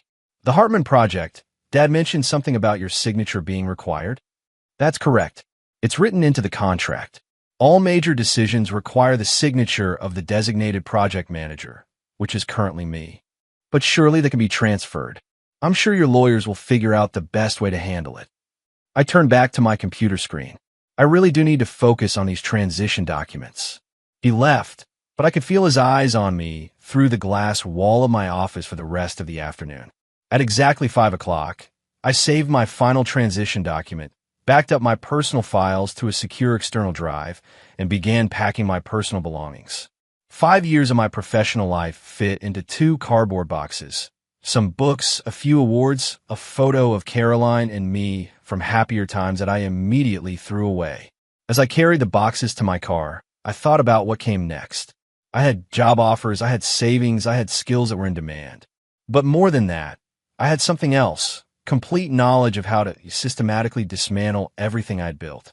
The question wasn't whether I would use that knowledge. The question was how far I was willing to go. As I drove away from Davenport Construction for the second to last time, I already knew the answer. My final 2 weeks at Davenport Construction were a masterclass in malicious compliance. I did exactly what was asked of me. Nothing more, nothing less. I created transition documents that were technically complete, but strategically useless. I trained my replacement on the basic functions of the systems I'd built while carefully avoiding the nuances that made them work efficiently. Most importantly, I watched David fumble through meetings with the bemused expression of someone who had no idea how far and over his head he was. "Stephen, Milton cornered me in the break room during my final week. I need to ask you something directly. Are you sabotaging this transition?" I looked up from my coffee with genuine surprise. "Milton, I've done everything you asked. I've documented every process, trained David on every system, prepared detailed notes on every client relationship. If there are specific concerns, I'm happy to address them. The Hartman Project team is saying you haven't been responding to their emails about the timeline adjustments. I respond to every email within 24 hours. However, I may not have the authority to make the decisions they're asking about, given that David is now the managing partner. Milton's jaw tightened. Stephen, please. This project is critical to the company's future. I understand that, which is why I've been so thorough in documenting everything for David's review. What I didn't mention was that everything included only the official project requirements, not the informal agreements I'd made with the client. Agreements that had kept them happy when we'd encountered the inevitable construction delays and cost overruns that plagued every major project. The Hartman development team was expecting the personal touch they'd grown accustomed to, the immediate responses to concerns, the creative problem solving, the relationship management that had kept a $50 million project running smoothly. Instead, they were getting referred to David, who was still learning the difference between load-bearing walls and partition walls. On my final day, I cleaned out my desk while David watched nervously from the conference room, where he was attempting to manage his first major client meeting. Through the glass, I could see him shuffling through papers, clearly struggling to answer questions that should have been routine. Mr. O'Neill, Judith appeared at my desk. Could I speak with you privately? I followed her to an empty office. She closed the door and turned to face me with an expression I'd never seen from the usually professional assistant. I need to tell you something, but I need your word that you won't reveal how you found out. You have it. She took a deep breath. The partnership decision wasn't just about family. Caroline has been having an affair with David for 8 months. Milton found out 3 weeks ago. The words hit me like a physical blow. I sat down heavily in the nearest chair, my mind reeling. 8 months. That means it started before your divorce papers were filed. She left you for him, Stephen. And when Milton found out, David convinced him that making him a partner was the only way to make things right for the family. The pieces fell into place with sickening clarity. Caroline's distance in the months before a divorce, her mysterious phone calls, her sudden desire for a quick, uncontested separation, David's return to town, and sudden interest in the family business. Why are you telling me this? Judith looked out the window at the construction site where we were building our latest project. Because I've worked for this family for 15 years, and I've never seen Milton make a decision this stupid. David doesn't care about this company. He just wanted to impress Caroline. And she doesn't care about either of them. She just wanted financial security without having to work for it. How do you know all this? I schedule Milton's appointments, manage his calendar, handle his personal matters. I see everything, Stephen, including the private investigator's report he commissioned when he suspected something was wrong. She handed me a manila envelope. Copies of everything. Photos, financial records, communication logs. David has been using company funds to pay for expensive gifts for Caroline, jewelry, vacations, even a new car. Technically embezzlement, though Milton has been covering it up to avoid scandal. I stared at the envelope, feeling a cold fury building in my chest. Not just betrayal, systematic, calculated betrayal designed to steal 5 years of my life while using my own work to finance their affair. What are you going to do with this information? Judith asked. I looked up at her, and she took a step back at whatever she saw in my expression. I'm going to make them pay for every lie they told, every moment they stole from me, every dollar they used to fund their betrayal. Stephen, don't worry, Judith. I won't involve you in what comes next, but you might want to start looking for another job. This company is about to face some serious challenges. I left Davenport Construction that afternoon with more than just my personal belongings. I had a complete understanding of exactly how thoroughly I'd been betrayed and exactly how to make everyone involved pay the price. That evening, I sat in my apartment with the private investigator's files spread across my kitchen table. Photos of Caroline and David at expensive restaurants. Credit card statements showing charges for hotel rooms and jewelry. Bank records showing transfers from company accounts to cover personal expenses. But what interested me most wasn't the evidence of their affair. It was the evidence of their stupidity. They'd been careless, leaving digital footprints everywhere.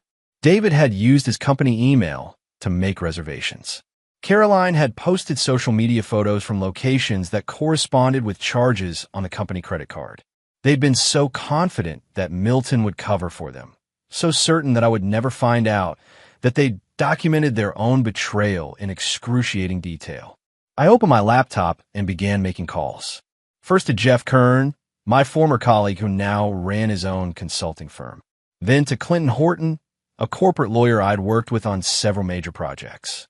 Finally to Kelvin Moran, a private investigator who specialized in corporate matters.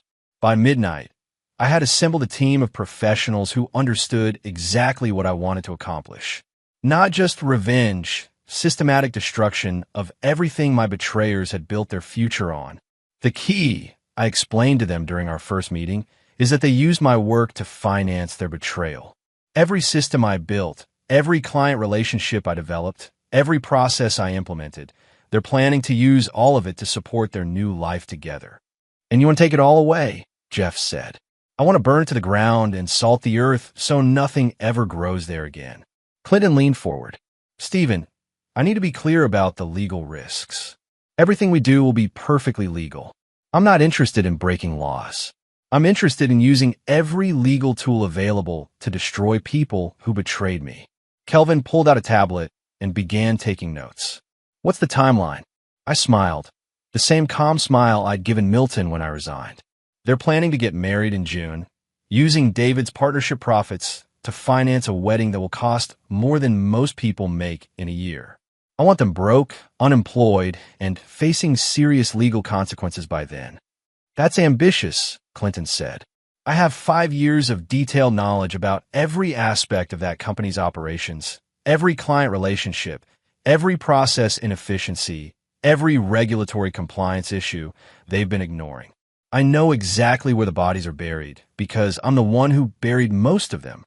I pulled out a folder containing my own documentation. And I have something else, a complete backup of every system I built, every process I designed, every client contact I developed. Information that will be very valuable to their competitors. Jeff whistled low. You're not just planning to leave. You're planning to take the entire foundation of their business with you. They made a choice to betray someone who had given them everything. Now, they get to live with the consequences of that choice. I looked around the table at the 3 men who would help me execute the most comprehensive revenge plan I could imagine. Gentlemen, we have 5 months to completely destroy 3 lives. I suggest we get started outside. Snow was beginning to fall on the city where I had spent 5 years building someone else's dreams. But those dreams were about to become nightmares, and I was going to enjoy every moment of watching them burn. The war began quietly, with the kind of strategic precision that had made me successful at Davenport Construction. But this time, instead of building systems, I was dismantling them. My first target was the Hartman Development Project, the $50 million contract that represented 40% of Davenport's annual revenue. As the original project manager, I knew every weakness in their approach, every corner they'd cut, every promise they'd made that they couldn't keep. More importantly, I knew Marcus Hartman personally. Stephen, Marcus greeted me warmly when I called to request a lunch meeting. I heard you left Davenport. That's a shame. You were the only one over there who really understood our vision. That's actually what I wanted to discuss with you, Marcus. I think there are some things you should know about how your project is being handled now. We met at his private club downtown, the kind of place where deals worth hundreds of millions were discussed over perfectly prepared steaks. Marcus was a 4th-generation real estate developer who had built his reputation on projects that came in on time and under budget. He did not tolerate incompetence. I'll be direct, Marcus. David Davenport is not qualified to manage a project. He has 3 months of construction experience and no background in commercial development. Milton gave him the position for personal reasons that have nothing to do with your project's success. Marcus set down his fork, his expression growing serious. What kind of personal reasons? I slid a folder across the table. David is having an affair with my ex-wife. Milton made him a partner to keep in the family.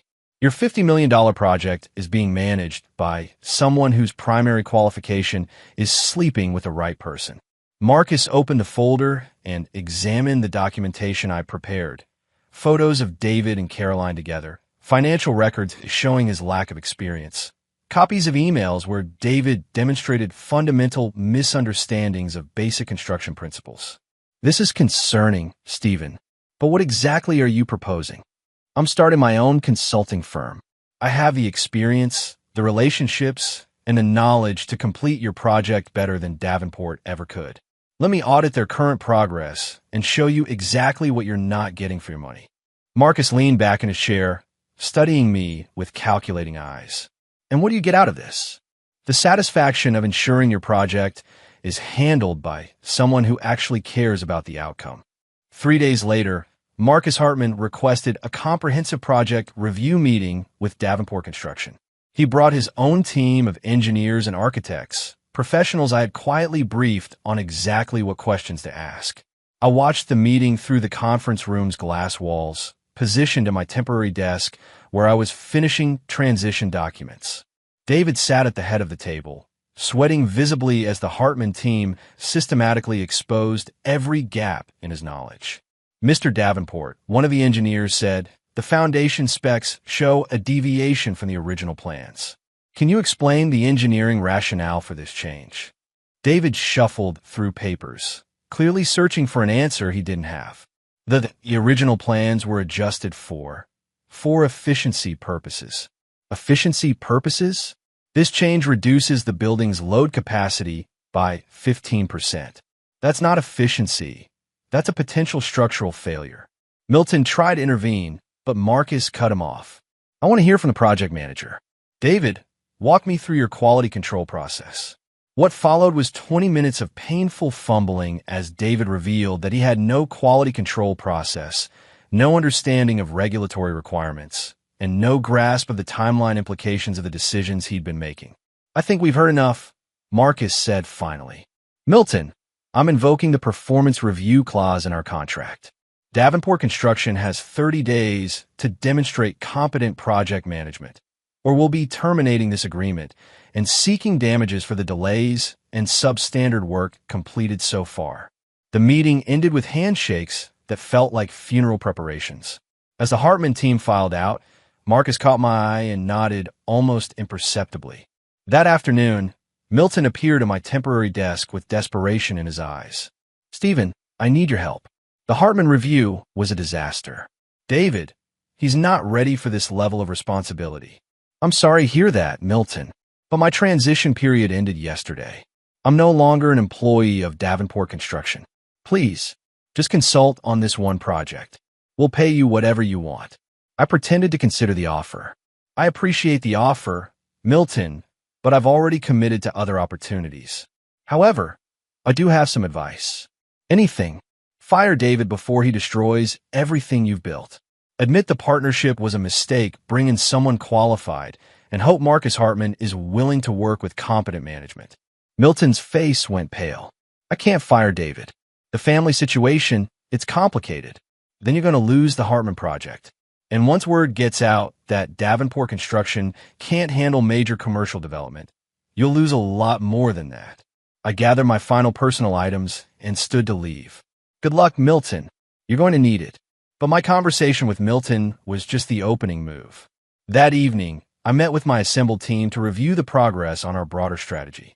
"The Hartman project is critical," I explained to Jeff, Clinton, and Kelvin. "But it's just the first domino. We need to systematically undermine their relationships with every major client." Jeff pulled out his laptop. "I've been analyzing the client list you provided. 12 companies represent 80% of their revenue. If we can create doubt about Davenport competence with just 3 or 4 of them, the ripple effect will be devastating." "How do we do that?" Kelvin smiled grimly. "The same way we handle Hartman. You provide inside knowledge of each client's specific concerns and expectations. I document David's incompetence in dealing with those concerns. Jeff reaches out through his business network to plant seeds of doubt.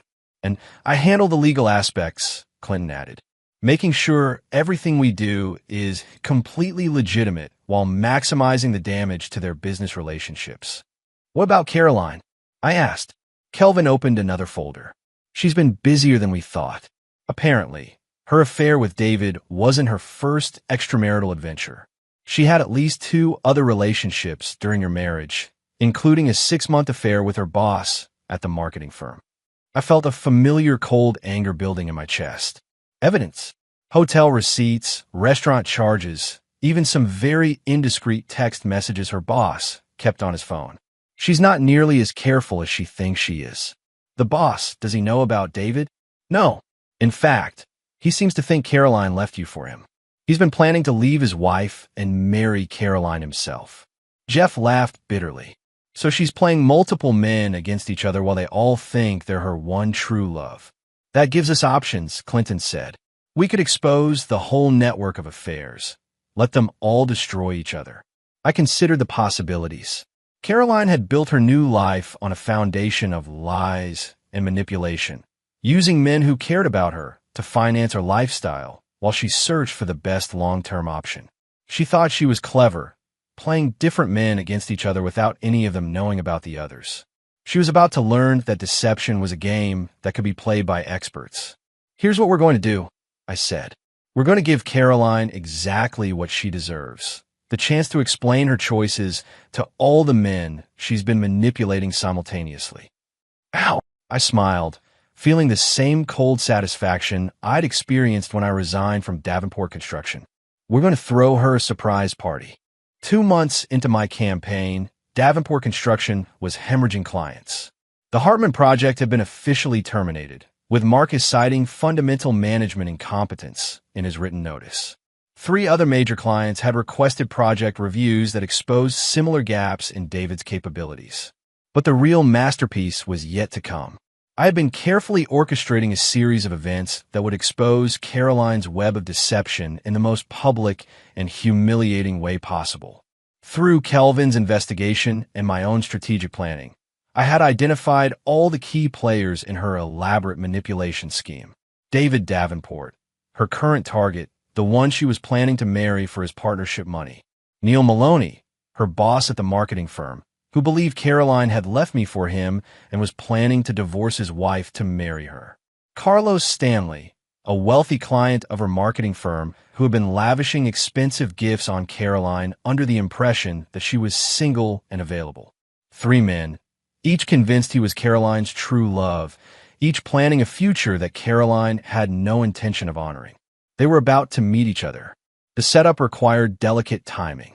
I had Kelvin create false social media accounts to anonymously tip each man off about Caroline's surprise birthday party at the Riverside Country Club. Each received information suggesting that Caroline would be thrilled if he showed up to surprise her. What none of them knew was that Caroline wasn't having a birthday party. She was having dinner with David to finalize their wedding plans. I positioned myself at the bar with a clear view of the dining room, waiting for the fireworks to begin. David and Caroline arrived first, settling into a corner table where they immediately began discussing wedding venues and guest lists.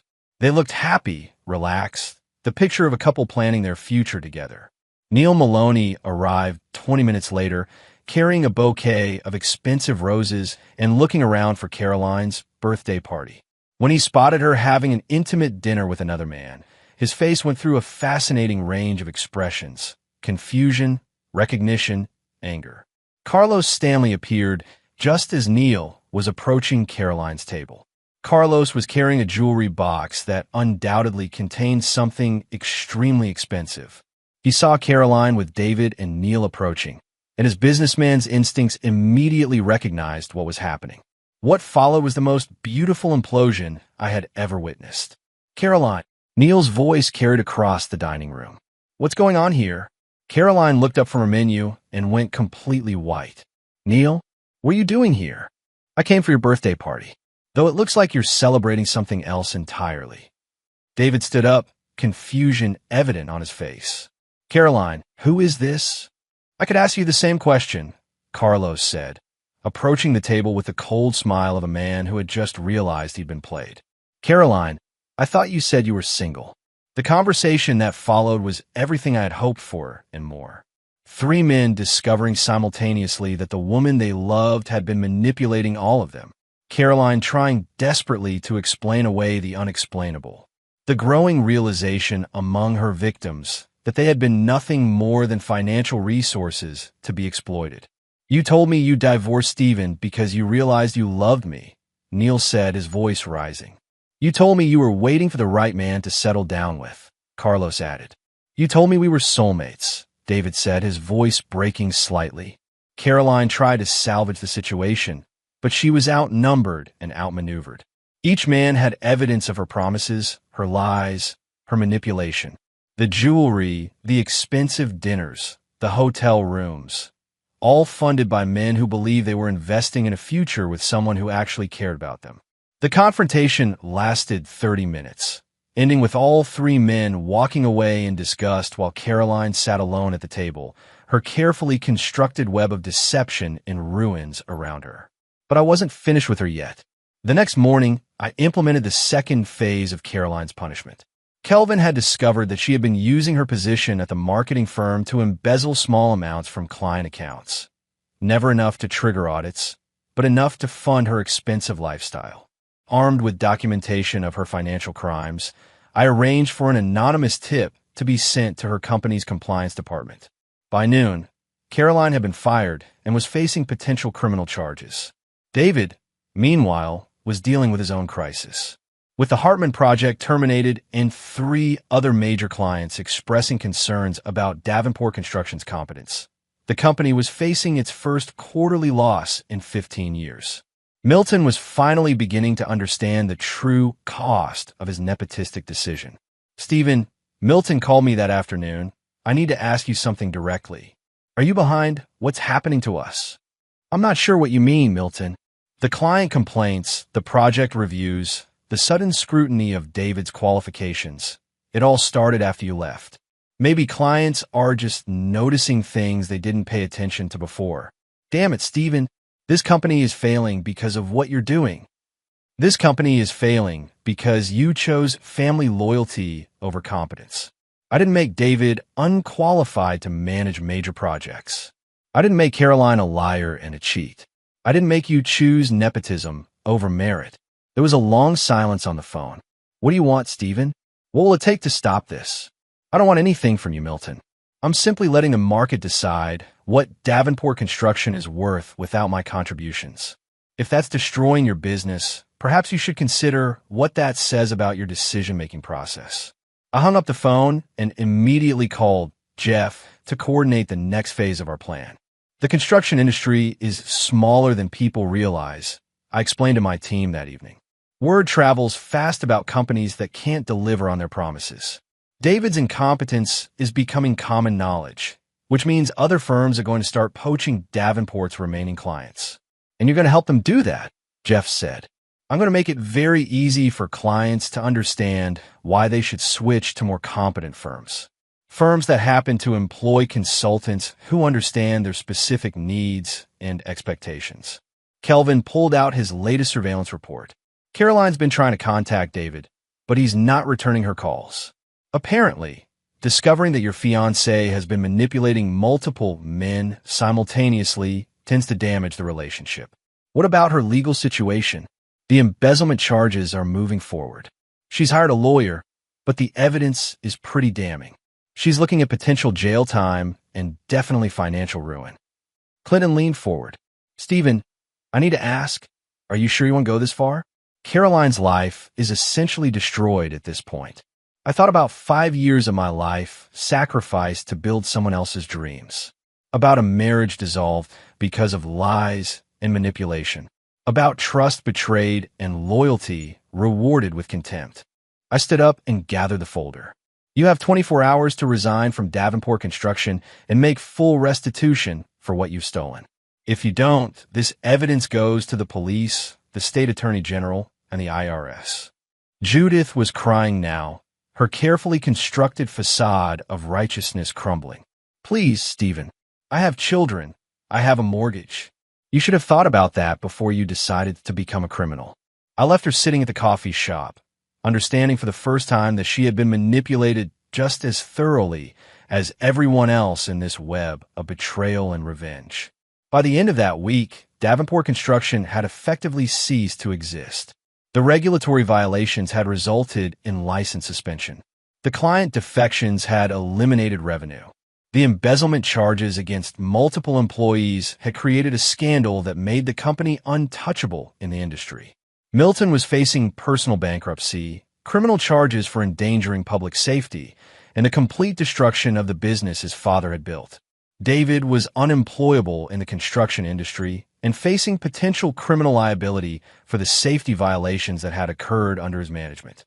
Caroline was working as a waitress in a diner on the other side of town, unable to afford a lawyer for her continuing legal problems and facing the possibility of jail time. Judith had resigned in disgrace and was cooperating with authorities to avoid prosecution, which meant providing evidence against Milton that would likely result in additional criminal charges. For lives completely destroyed. 5 years of my dedication and loyalty avenged in the most thorough way possible. But revenge, I was learning, was like a drug. The more you had, the more you wanted. And I wasn't quite finished yet.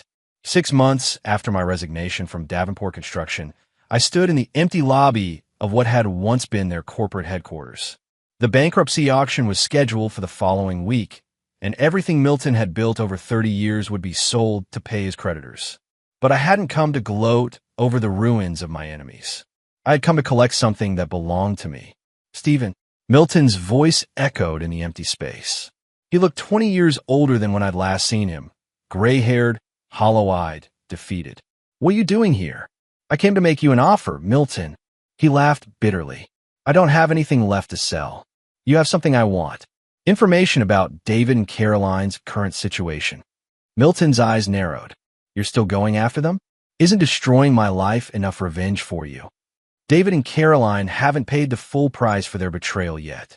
They're still alive, still free, still able to build new lives somewhere else. That's not acceptable. Stephen, please. Enough people have been hurt. My company is gone. My reputation is destroyed. I'm facing criminal charges that could put me in prison. David can't find work anywhere, and Caroline is barely surviving. Isn't that enough? I looked around the empty lobby where I had once walked with pride, where I had believed in loyalty and hard work and merit-based success. 5 years, Milton. 5 years of my life dedicated to building your company while your son was sleeping with my wife and planning to steal everything I'd earned. You want me to stop now because you think they've suffered enough? They made mistakes. They made choices, deliberate, calculated choices to betray someone who trusted them. Now they get to live with the consequences of those choices until the day they die. I pulled out a folder containing information I'd gathered about David and Caroline's current circumstances. David is working construction labor for minimum wage under a false name in Seattle. Caroline is waitressing in Portland while fighting embezzlement charges. They thought they could disappear and start over somewhere else. Milton stared at the documentation. How did you find them? The same way I found out about their affair. By being more thorough and more determined than they are clever. What do you want from me? I want you to call them. Tell them to meet you here tomorrow night. Tell them you have a proposal that could help them start over. And then what? I smiled. The same cold smile I perfected over the past 6 months. Then they get to learn what happens to people who think they can escape the consequences of betraying me. Milton shook his head. I won't help you hurt them any more than you already have. You don't have a choice, Milton, because if you don't make those calls, I'll make sure the federal prosecutors investigating your safety violations receive some additional evidence that could turn your potential 5-year sentence into a guaranteed 20-year sentence. I showed him a second folder containing documentation of safety violations I had discovered but hadn't yet reported, violations that had occurred during his tenure, not David's. Violations that could be interpreted as willful endangerment of workers and the public. Milton's face went white as he reviewed the evidence. This is extortion. This is justice. You enabled David's affair with my wife. You chose family politics over competence. You betrayed 5 years of my loyalty and dedication. Now you get to be the instrument of their final punishment. What are you planning to do to them? I'm going to give them exactly what they gave me. Complete betrayal by someone they trust, followed by the systematic destruction of everything they think they've built. Milton was silent for a long moment, staring at the evidence that could send him to federal prison for the rest of his life. Make the calls, Milton. Tonight. The next evening, I waited in the darkened Davenport construction offices, hidden behind what had once been my desk. Milton sat in the conference room, nervous and defeated, waiting for his children to arrive. David entered first, looking thin and worn down by months of manual labor. He was followed by Caroline, who had clearly struggled with the transition from her former lifestyle to minimum wage survival. "Dad," David said, confusion evident in his voice. "Why did you want to meet here?" "I have a proposal," Milton said, his voice shaking slightly. "A way for both of you to start over with clean slates." Caroline sat down heavily in one of the conference room chairs. "What kind of proposal?" "There's someone who has been orchestrating the destruction of our family. Someone who has been systematically destroying our lives out of revenge." David leaned forward. "What are you talking about?" "Stephen O'Neill, your ex-husband," Milton said to Caroline. "He's been behind everything that's happened to us. The client complaints, the regulatory violations, the evidence that destroyed your career, Caroline. All of it was planned and executed by Stephen." I watched from the shadows as understanding dawned on their faces. "That's impossible," Caroline said. "Stephen wouldn't. Stephen has spent the last 6 months destroying everything we care about because he found out about your affair. He's been playing a game of revenge that we didn't even know we were part of." David slammed his hand on the table. "That bastard." I knew something was off about how everything fell apart so quickly. "The question," Milton continued, "is what we're going to do about it." Caroline made her choices when she decided to cheat on me with David while using my success to finance their affair. David made his choices when he decided to use nepotism instead of competence to advance his career. Milton made his choices when he decided family politics were more important than merit. I looked around the table at the 3 professionals who had helped me execute the most comprehensive revenge plan I could imagine. They wanted to take everything I built and use it for their own purposes. Now they get to discover what life looks like when everything they thought they had is taken away. Outside, spring was coming to the city where I had once believed in loyalty and hard work. But I had learned that some lessons can only be taught through consequences, and some people can only understand justice when they experience it personally. The final phase of my plan was about to begin. 3 months after the restaurant confrontation, Caroline's life had completely collapsed. The embezzlement charges had resulted in a plea bargain that required full restitution plus fines, money she didn't have. Her apartment lease had been terminated due to non-payment, and she was living in a studio apartment in the worst part of town. David's partnership at Davenport Construction had become a liability rather than an asset. The company had lost 60% of its major clients, and Milton was facing the possibility of bankruptcy for the first time in 30 years. David's engagement to Caroline had ended when he discovered the extent of her financial crimes and multiple affairs. But I wasn't satisfied with their suffering. I wanted their complete destruction. The beauty of systematic revenge, I explained to my team during our final planning meeting, is that you don't just destroy someone's current situation, you destroy their ability to recover. Jeff looked up from his laptop where he was reviewing our progress. Caroline's unemployable in the marketing industry. Word is spread about the embezzlement charges. No reputable firm will hire her. And David's reputation in construction is finished, Kelvin added. Everyone knows he was given a position he wasn't qualified for and destroyed a successful company through incompetence. Which brings us to the final phase, I said. Milton still has assets. The company property, his personal real estate investments, his retirement accounts. He could potentially sell everything and start over somewhere else. Clinton raised an eyebrow. And you don't want him to have that option. Milton made a choice to prioritize family politics over competence. He chose to betray someone who had given him 5 years of loyalty and exceptional performance. He chose to enable his son's affair with my wife.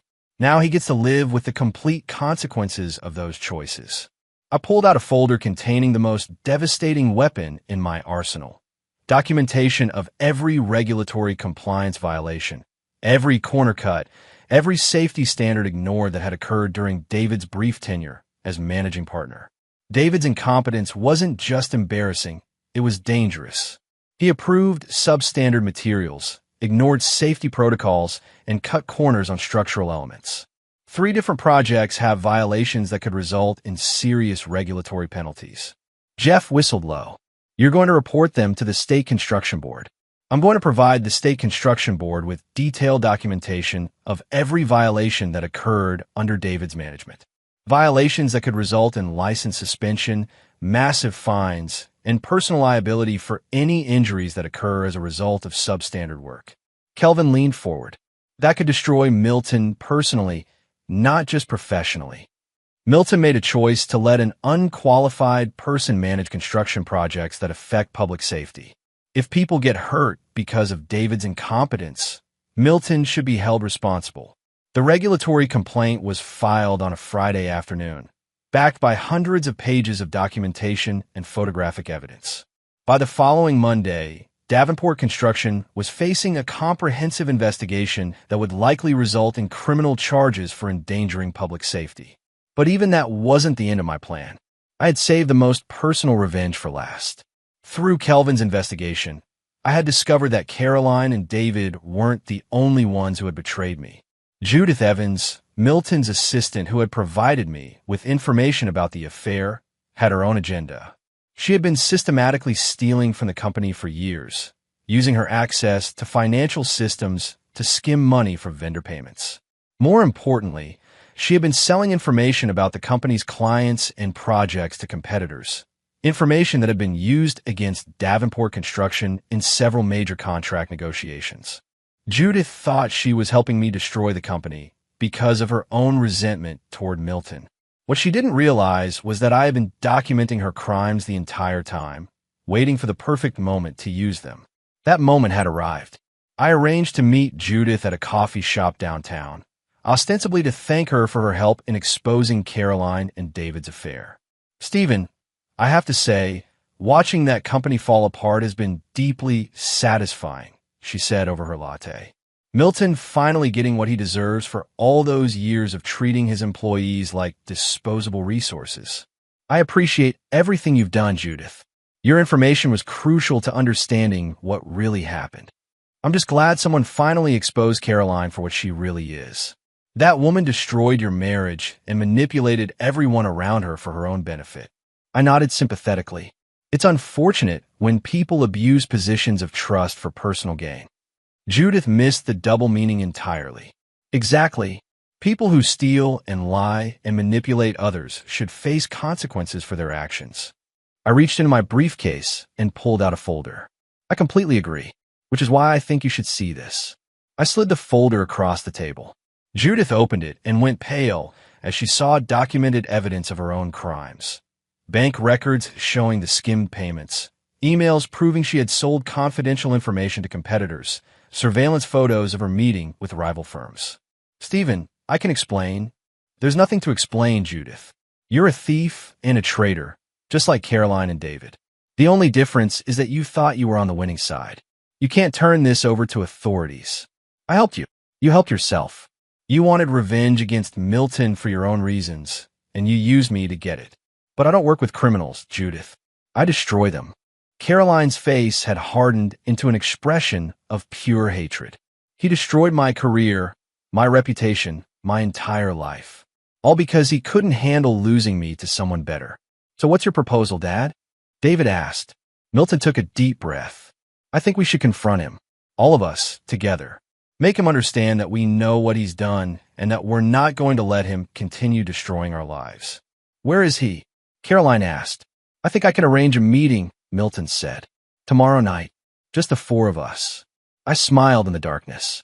They were planning their own confrontation, believing they could somehow intimidate me into stopping my campaign of revenge.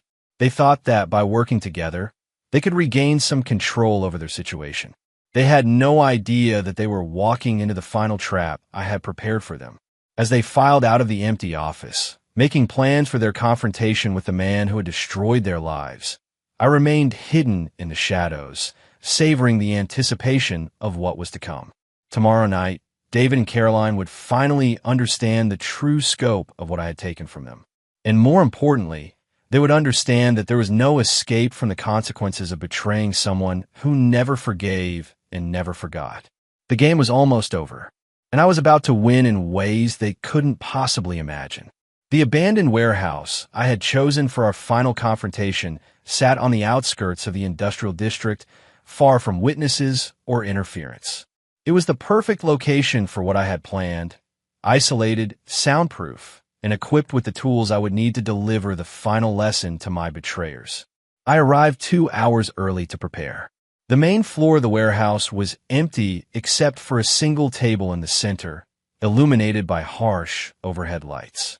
In the shadows around the perimeter, I had position cameras to record everything that was about to happen. This wasn't just about revenge anymore. This was about creating a permanent record of justice being served. At exactly 8 o'clock, Milton's car pulled into the warehouse parking lot. Through the security cameras I had installed, I watched as he, David, and Caroline approached the building with the nervous determination of people who thought they were finally taking control of their situation. They had no idea they were walking into their own funeral. I waited in the shadows as they entered the warehouse, their footsteps echoing in the empty space. The single table in the center of the room held 3 chairs and a manila envelope. "Stephen," Milton called out, "we're here. Let's get this over with." I stepped into the light, wearing a calm smile that I knew would unnerve them more than any display of anger. "Thank you all for coming. Please sit down." They remained standing, clustered together like animals sensing a predator. I said, "Sit down." My voice carried an edge that made all 3 of them flinch. "Or you can leave now and spend the rest of your lives looking over your shoulders, wondering when I'll finish what I started." They sat. I opened the manila envelope and spread its contents across the table. Photographs, financial records, legal documents, and evidence of crimes they didn't even know I knew about. "Let's start with you, Caroline. You think I destroyed your life because I couldn't handle losing you to someone better?" Caroline lifted her chin defiantly. "You're pathetic, Stephen. You couldn't accept that I found someone who actually appreciated me. Someone who appreciated you." I laughed. "You mean David, who you cheated on with your boss? Or your boss, who you cheated on with Carlos Stanley? Or Carlos Stanley, who you cheated on with at least 2 other men I haven't even identified yet?" Caroline's defiance cracked slightly. "Those were just what? Just ways to hedge your bets while you figured out which man could provide the most comfortable lifestyle." I slid a photograph across the table. "This is you with Marcus Rivera, the architect on the Hartman project. You were sleeping with him to get insider information about construction projects, which you then sold to competitors through intermediaries." The color drained from Caroline's face. That's industrial espionage, Caroline. A federal crime. You weren't just a cheating wife. You were a criminal who used your body to steal business secrets." I turned to David. "And you think I destroyed Davenport Construction because I was jealous of your partnership?" "You couldn't stand that Dad chose family over some outsider," David said, but his voice lacked conviction. "I destroyed Davenport Construction because you were dangerously incompetent and your father enabled it. But more than that, I destroyed it because you used company money to finance your affair with my wife." I slid financial records across the table. $50,000 in company funds diverted to pay for jewelry, vacations, and gifts for Caroline. That's embezzlement, David. Corporate theft to fund your adultery. Dad knew about the expenses. Dad covered up the expenses to avoid scandal, which makes him an accessory to your crimes. I turned to Milton, who had gone completely pale. "And you think I'm punishing you because you chose David over me for the partnership?" "I chose my son. You chose corruption over competence. You chose family politics over public safety. You chose to enable criminal behavior rather than face the truth about what your children had become." I pulled out the final set of documents. "These are death certificates, Milton. 3 people died in construction accidents over the past 2 years. Accidents that occurred because you and David cut corners on safety equipment to increase profit margins." Milton stared at the documents in horror. "Those accidents were investigated. Those accidents were covered up by falsified safety reports and bribes to inspectors. I found the bank records, Milton. I found the payments to city officials. I found the forged documents." The warehouse fell silent except for the sound of 3 people realizing they were facing life in prison. You want to know what I've really been doing for the past 6 months? I continued. I haven't just been destroying your careers and reputations. I've been documenting every crime you committed, every law you broke, every person you hurt in pursuit of your selfish desires. I gestured to the cameras positioned around the warehouse. This entire conversation is being recorded and will be delivered to federal prosecutors tomorrow morning, along with complete documentation of your industrial espionage, embezzlement, bribery, and negligent homicide. Caroline stood up suddenly. You can't do this. We'll deny everything. With what credibility? You're a convicted embezzler. David is a failed executive whose incompetence destroyed a successful company. Milton is facing bankruptcy and criminal charges. Who's going to believe your word against documented evidence? David was shaking now. Stephen, please. We made mistakes, but you made choices. Calculated, selfish choices that resulted in people dying, lives being destroyed, and trust being betrayed. Now you get to live with the complete consequences of those choices. I pulled out my phone and showed them the screen. I have federal agents waiting for my call. When I dial this number, they'll be here in 15 minutes to arrest all 3 of you on charges that will put you in prison for the rest of your lives. What do you want? Milton asked desperately. There has to be something. I want you to understand what you took from me. 5 years of my life. 5 years of loyalty, dedication, and trust. 5 years building something I believed in, only to discover that the people I was building it for saw me as nothing more than a useful tool to be discarded when I was no longer needed. I stood up and walked to where they sat huddled together like frightened children. You want to know what I want? I want you to spend every remaining day of your lives remembering this moment. Remembering that you had everything: success, wealth, family, respect, and you threw it all away for petty, selfish desires. Stephen, please, Caroline started. I want you to understand that the man you betrayed was more dangerous than you ever imagined. That the loyalty you casually discarded was the only thing protecting you from someone who never forgives and never forgets. I walked toward the warehouse exit, then turned back for one final look at the 3 people who had destroyed my faith in human decency. Most importantly, I want you to know that justice isn't always swift, but it's always thorough. And today, justice has been served.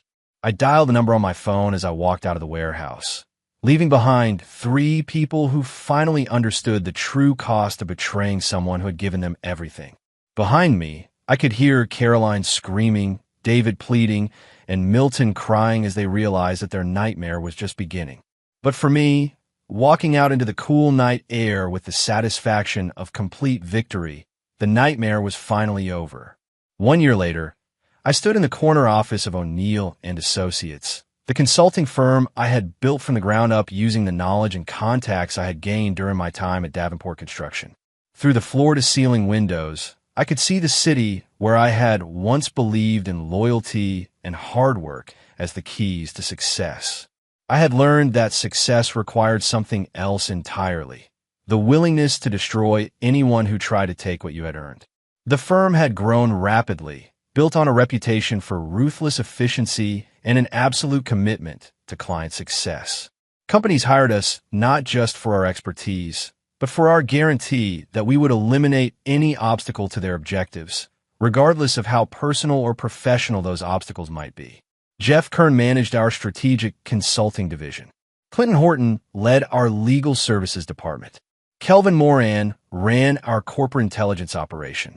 Together, we had created the most feared and respected consulting firm in the region. My personal assistant knocked on my office door. Mr. O'Neill, you have a visitor. I'm not expecting anyone. She says it's personal. A woman named Jasmine Bowman. I looked up from my computer. I knew that name. Jasmine had been one of Caroline's friends from college, someone I hadn't seen since the early days of my marriage. Send her in. Jasmine entered my office looking nervous but determined.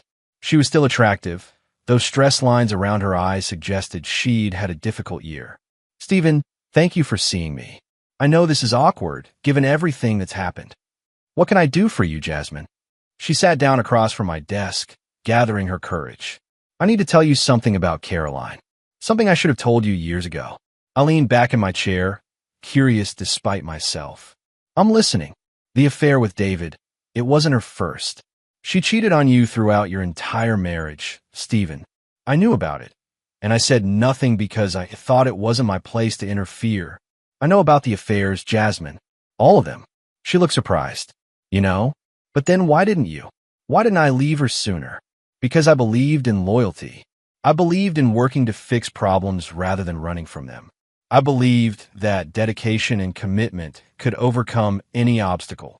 And now, I gestured around my office, at the awards on the walls, the expensive furniture, the view of a city where I had become a man people feared and respected.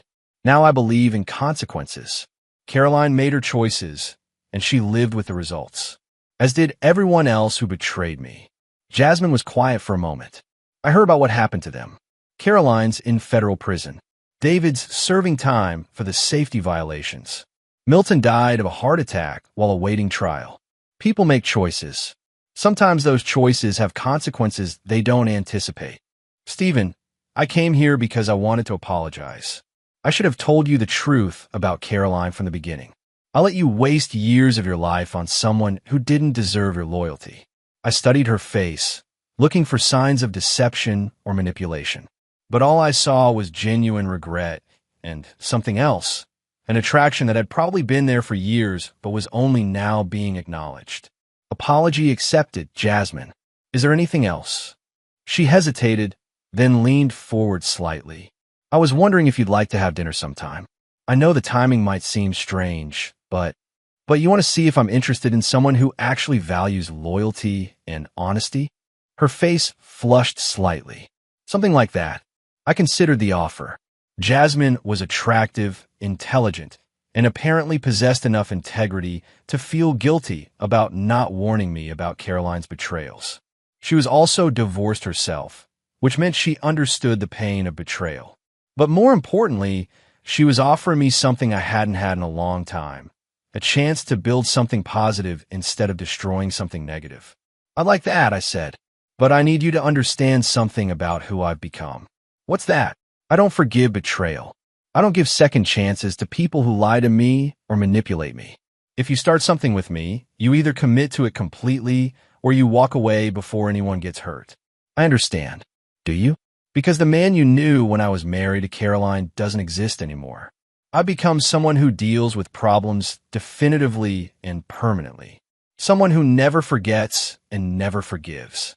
Jasmine met my eyes steadily. Maybe that's exactly the kind of man I need. That evening, as I sat across from Jasmine in an expensive restaurant downtown, I realized that my campaign of revenge had given me more than just satisfaction. It had taught me who I really was underneath the facade of loyalty and dedication I had maintained for so many years. I was someone who could build or destroy with equal skill. Someone who could inspire loyalty or fear depending on how I was treated. Someone who had learned that strength came not from forgiveness, but from the absolute certainty that betrayal would be met with consequences that made the betrayer wish they had never been born. So what happens now? Jasmine asked over dinner. Do you just keep building your business empire? I keep building, yes, but I also keep watching. There are a lot of people in this city who think they can take shortcuts, who think they can betray trust without consequences, who think they can destroy other people's lives for their own benefit. And you make sure they learn otherwise? I smiled. Not the cold smile I had perfected during my months of revenge, but something warmer and more genuine. I make sure that people who value loyalty and honesty are protected, and people who prey on others pay the price for their choices. Jasmine raised her wine glass. To consequences. I touched my glass to hers. To justice. As we toasted, I looked around the restaurant at the other diners, successful people who had built their lives through various combinations of talent, effort, and ruthlessness. Some of them had probably betrayed others to get where they were. Some had probably been betrayed themselves. The difference was that I had learned the most important lesson of all. In a world where betrayal was common, the man who never forgave and never forgot held all the power. And I intended to use that power to build something lasting. Not just for myself, but for everyone who understood that loyalty should be rewarded and betrayal should be punished without mercy. The game was over. I had won completely. And now, finally, I could begin to enjoy the spoils of victory. And there you have it. Another story comes to an end. What did you think? I'd love to hear your thoughts in the comments below. If you enjoy this story, consider joining our community by subscribing. It means the world to us. For more stories like this one, check out the recommended videos on screen. And I'll see you there.